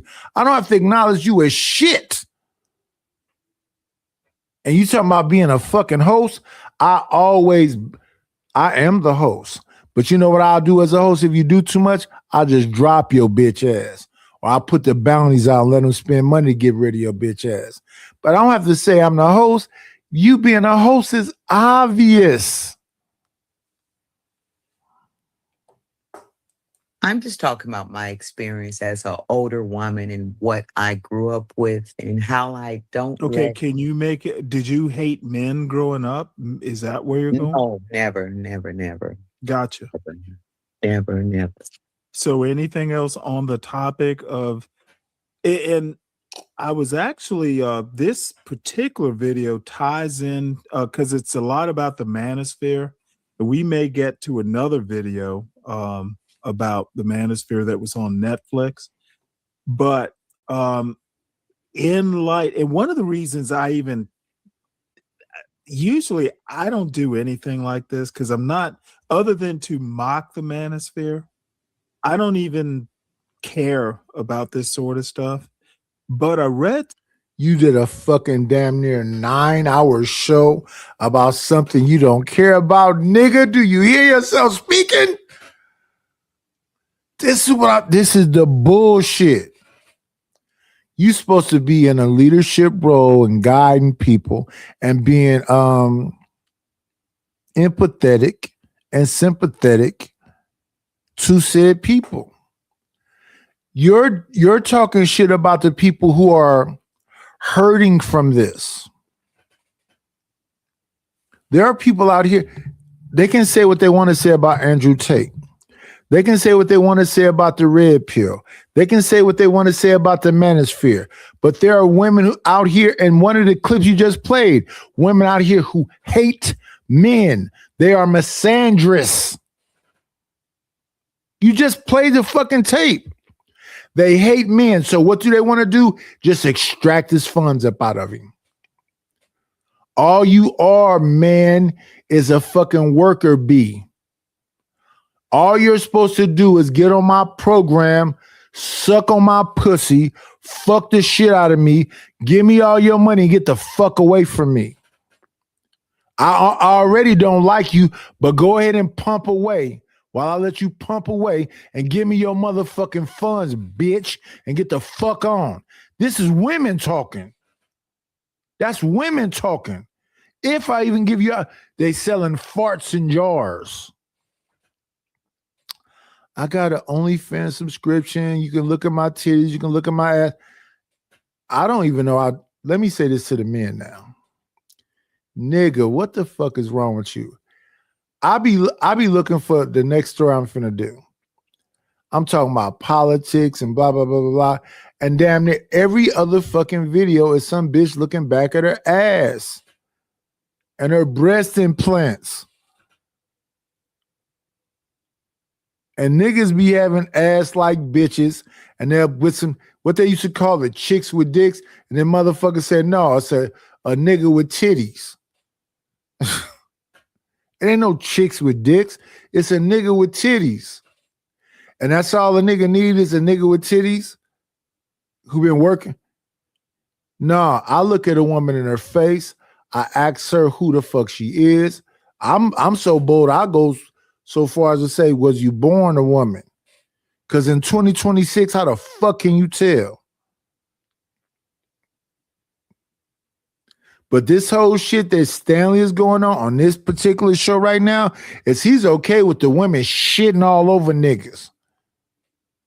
But he's more concerned with the old YNs and the young YNs and the dumb motherfuckers. something that Stacey Patton wrote. And she's talking about, she was specifically talking about black men, and I'll find it in a minute. Hey, Kimmy, hit the link if you get We're a just chance. learning about this. I'm only just recently learning about this because I'm just recently like starting to look at channels, different channels, and seeing where this is going, and it's just not a part of my world. I can't be convinced to think a different way or live a different way because I'm 63. I mean, I can't go backwards when I'm going forward. And as far as the topic, I absolutely don't understand the topic. Okay. Well, I don't know how to help you there. Would would you would you like me to change the topic to your liking?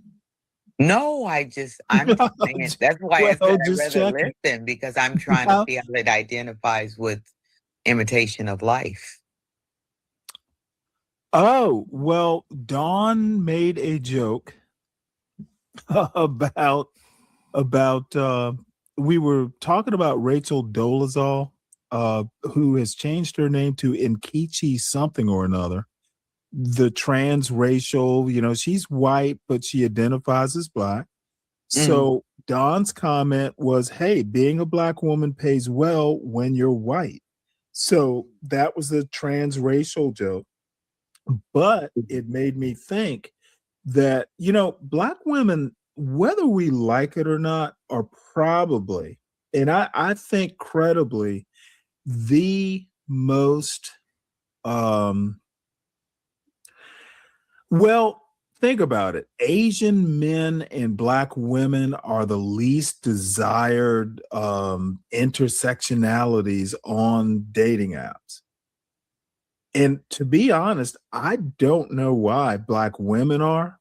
Don't know that much about Asian men, but I can't imagine why black women are the least desired. I've like known them all my life. My mother was a black woman. They can be fat. It's not their looks. It's their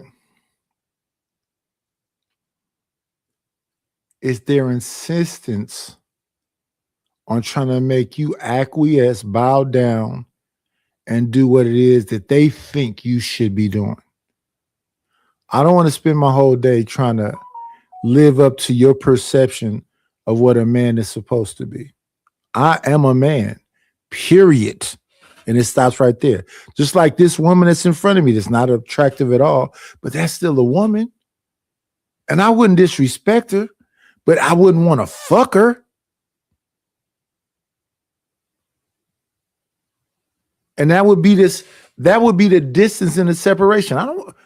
A lot of these women think that all men want to fuck them. I don't know what Stanley's confused about. It might be a lot of delusional dudes that think that all women want to fuck them. I really doubt that though. So when I hear people talking, I be like, y'all on some bullshit. Y'all on some bullshit. That woman is not being sought after. Neither one of these three that's up here pontificating and saying this shit. And listen, Stanley, I'm gonna have to come over there today and when your ass is on and cuss you the fuck out. Why are you over here talking crazy to this woman who just joined your panel? I'm about to put you in your place, OG. Fascinating. But funny enough, on YouTube, they are just associating in places they probably shouldn't. And that's a different show. But anyway, someone, Mela, sent me a video. The video we're watching is one Mela sent me concerning the manosphere and just generally women having a problem with men because of the manosphere and that sort of thing. And then it built on something Stacey Patton wrote, which I thought was funny. She's actually pretty funny. And I'm looking for it now. So it's kind of like women and men. It's loosely relationship related. So it's a nebulous topic, but it is a topic. And hey, Shiesty, how you doing? Where have you been, Shiesty? Good to see you. This morning. Oh, and by the way, let me also say this because I don't know that you actually understand. The titles almost never. This is one of the rare times it's even loosely having anything to do with the theme of the show.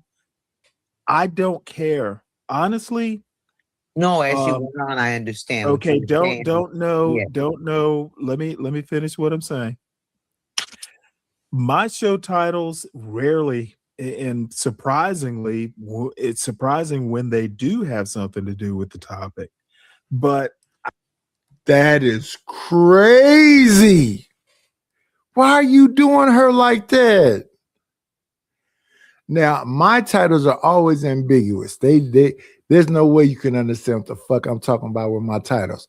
And I probably need to stop that too. But why are you doing her like that? What did you do to him, my time lady? He don't like you. He literally do not fuck with you. Almost every time you say something, he want to tell you to shut up. And what's happening right now? Something is being exposed. I don't get that upset. I used to, maybe a little bit more than I do now. I honestly don't care if people don't get it. If you want to know, ask me and I will explain it. But look, this is a vanity project. I hear you. And it apparently this is never going to make a money. This is never going to be a money making project. So I just have to live with that. So it is very. If you look at the show title, I'm sorry, the channel description, politics, culture, history, characters are welcome. That's pretty much it. That is my theme. Be interesting. Cool. And smart, because I don't want to have to explain everything that I say. That gets boring too. I think you and I are around. I should add no children. So we both kind of, I think we understand where we're coming from. Me, myself, do we? I've never, ever, since I've been dating in my entire whole life, and that's even right today, never had a problem. With what? With dating. Never. Never in my whole life. And maybe some of the people that are doing these things on YouTube, maybe they're on YouTube and treating it I don't think now you'll have to help me. I don't think Because their I didn't problem finish. is getting dates. I think their problem is paying for dates or something like that. They keep worrying about 50-50 and who's gonna pay. Yeah. And and whether we then- go to Ruth's Chris or whether we go to Cheesecake Factory. Who knows, in all honesty, what their problems are? I'm just happy they're not mine. Yeah, that's true. And and then early this morning we have our studies at maybe 5:30, 6 o'clock, because that Who is work- our in what studies? the congregation that I belong to, our bishop, we have teaching early in the morning. We have workout. We do our workouts in the morning along with our Do you do teaching. Tai Chi? You know what? There is a guy that does Tai Chi that's in there in the room where I go. And he has offered to teach me that. But when he's doing what he's doing, I'm doing something that I'm doing. So I never had a chance to learn it. But he has offered to teach me that. But I don't have time to learn it because my mornings are real crunched. And anyway, the bishop was saying this morning to the women, he said, women, don't ever continue saying, and he said this out of his mouth this morning. This is something that I said, I'm content with being the way I am. He said, don't be content with being the way you are.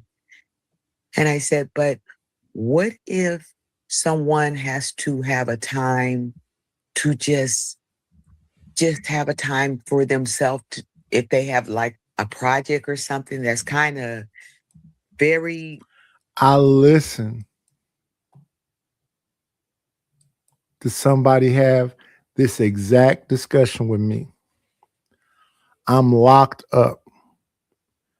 And they're telling me about the scenario when they went to somebody asking for some money to send to me.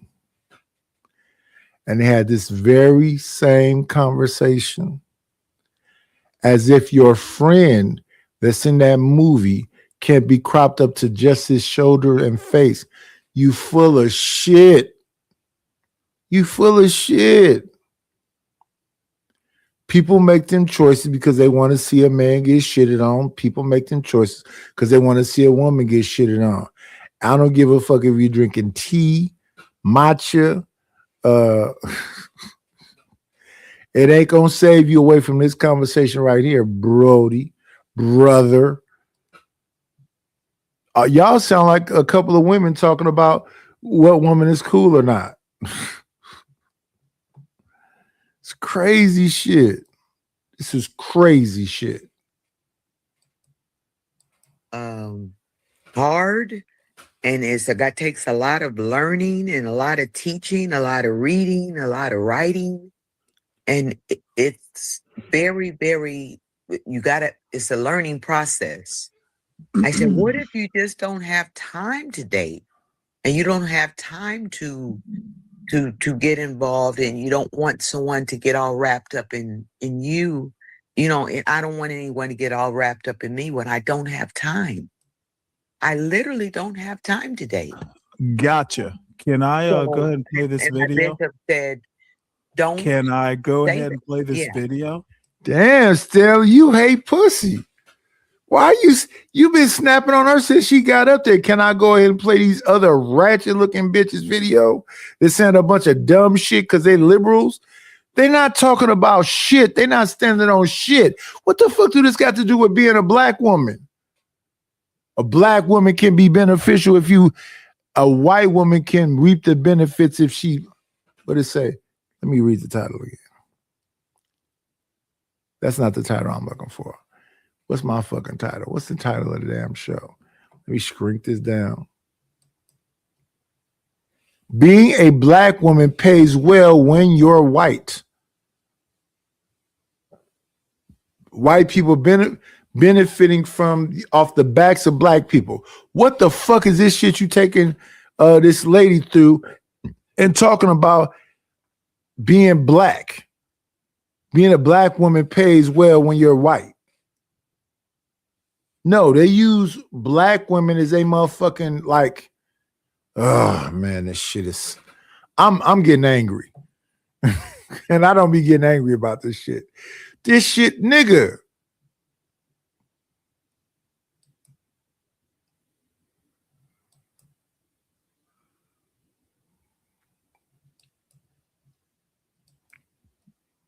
Oh, sure. Okay. Be right back. I'll come back to your story in a bit. Interesting interview that you do with someone who was on one of those student pro-Palestinian encampments during protests, and they were struck. This woman who you spoke to, sorry, I can't remember her name. Good morning, Rosie. She was struck by how something had happened, some terrible thing had happened in Gaza, and the women there were crying, whereas the men were like, "Oh, let's just talk about logistics." Listen, this shit. Respectfully, this shit right here, what Stanley is doing, he be talking about manosphere and red pill and they're old YNs and they're dumb and they hate women. This right here is you being a bitch hating on a woman. This is literally that, Stanley. This woman just popped up. You've been babbling for hours. Now you got some horrible looking white women up here talking this dumb shit and you want to get back to it? They are full of shit and dangerous. The first person you played was talking about motherfucking Margaret Sanger and eugenics and all that other shit. That shit ain't for these fucking crackers. That's for a black woman. Even though I know that was a fucking scientist for the small mustache motherfucker to get rid of them people they consider inferior of their own kind, it doesn't change the fact that these motherfuckers talking right now, this one that's on the camera, and them other two sitting next to him, is on some bullshit. And it's like you co-signing they dumb shit.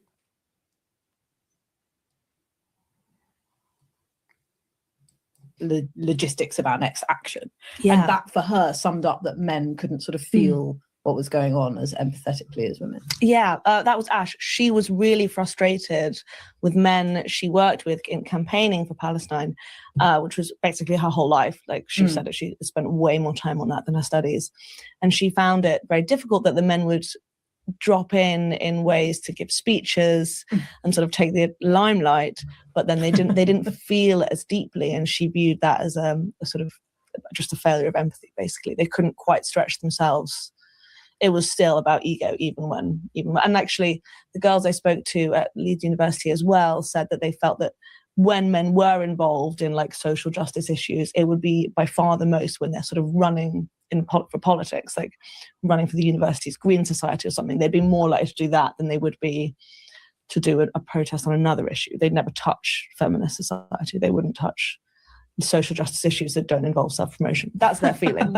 And they felt that extended into their personal relationships as well, didn't they? They felt that a man would call out misogyny if they fancied the woman who they were defending, but if not, they weren't really sort of saying things to their friends that, you know, you shouldn't say that. Yeah. They're very, very frustrated with the young men in their personal lives. They feel like they will make racist jokes and sexist jokes, and they'll laugh at them. They won't stand up unless there's a very specific sexual goal.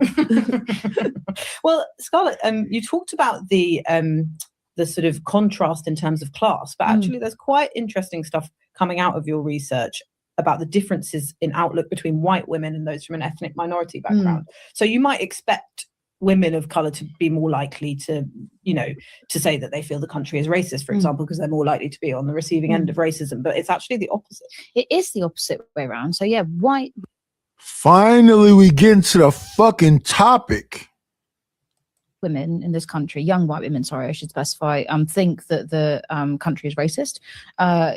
Ethnic minority women do not overall think it is racist. They're actually tied on the question, but they're significantly less likely to say that it's racist than their white peers. And I think that's interesting. That's interesting in and of itself.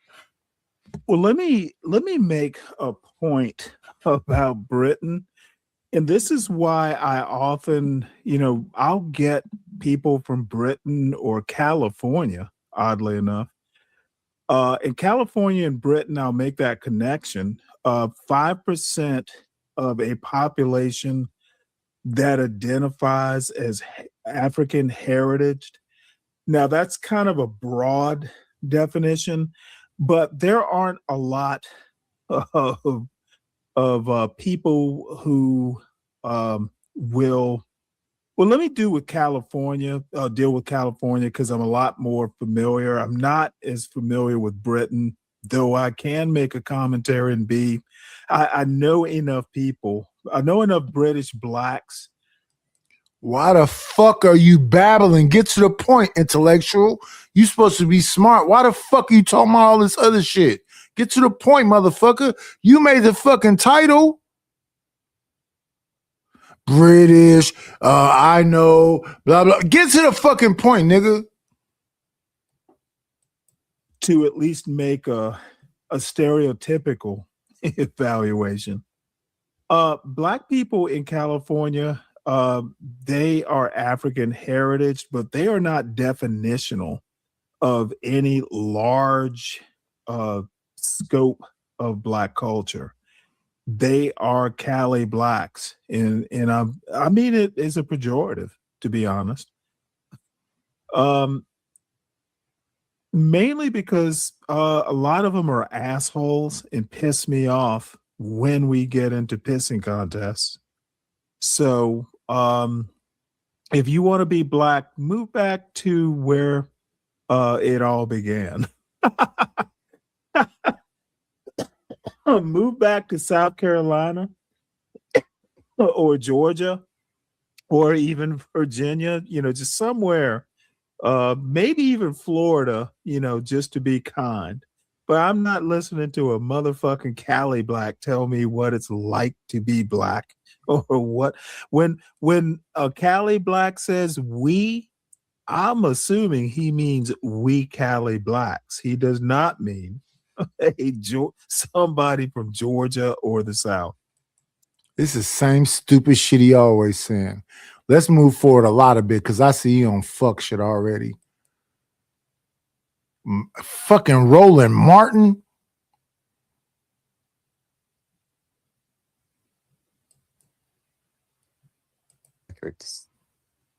Yeah, and so I didn't who get is, that. who is they? Where his medical records were exposed. I don't know By whom. I don't know the in depths of it. I'm okay. You don't know who reported it. Where did you It was learn this? on a channel, just a news. Oh wait, channel. a YouTube channel? Yes, but he didn't do Was his it yearly, like CBS or NBC or like an NBC channel. Because Okay. I look at Well- that throughout the day because it's important to me to know what's going on. But when I said that the surrender thing, that had something to do with his medical situation. Trump is sick. I said that before on this. Trump is really sick. He's medically okay? sick. Well, they've been saying that for like months actually. So he was supposed to get his yearly exam and he's not doing it.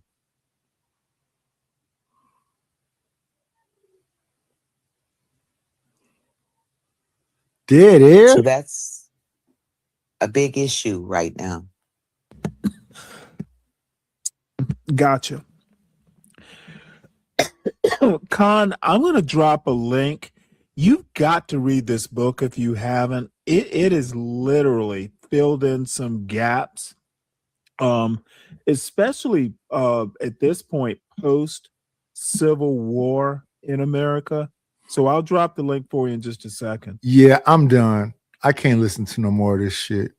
This has been damn near 2.5 hours. This is bullshit. Straight up. Shout out to Lord ADS. Shout out to No Chaser. Shout out to It's My Time. But yeah, fuck this shit. Yeah, y'all. I'm gonna say this. I'll be back in a moment. I got some shit to do. Be great. Fuck Stanley.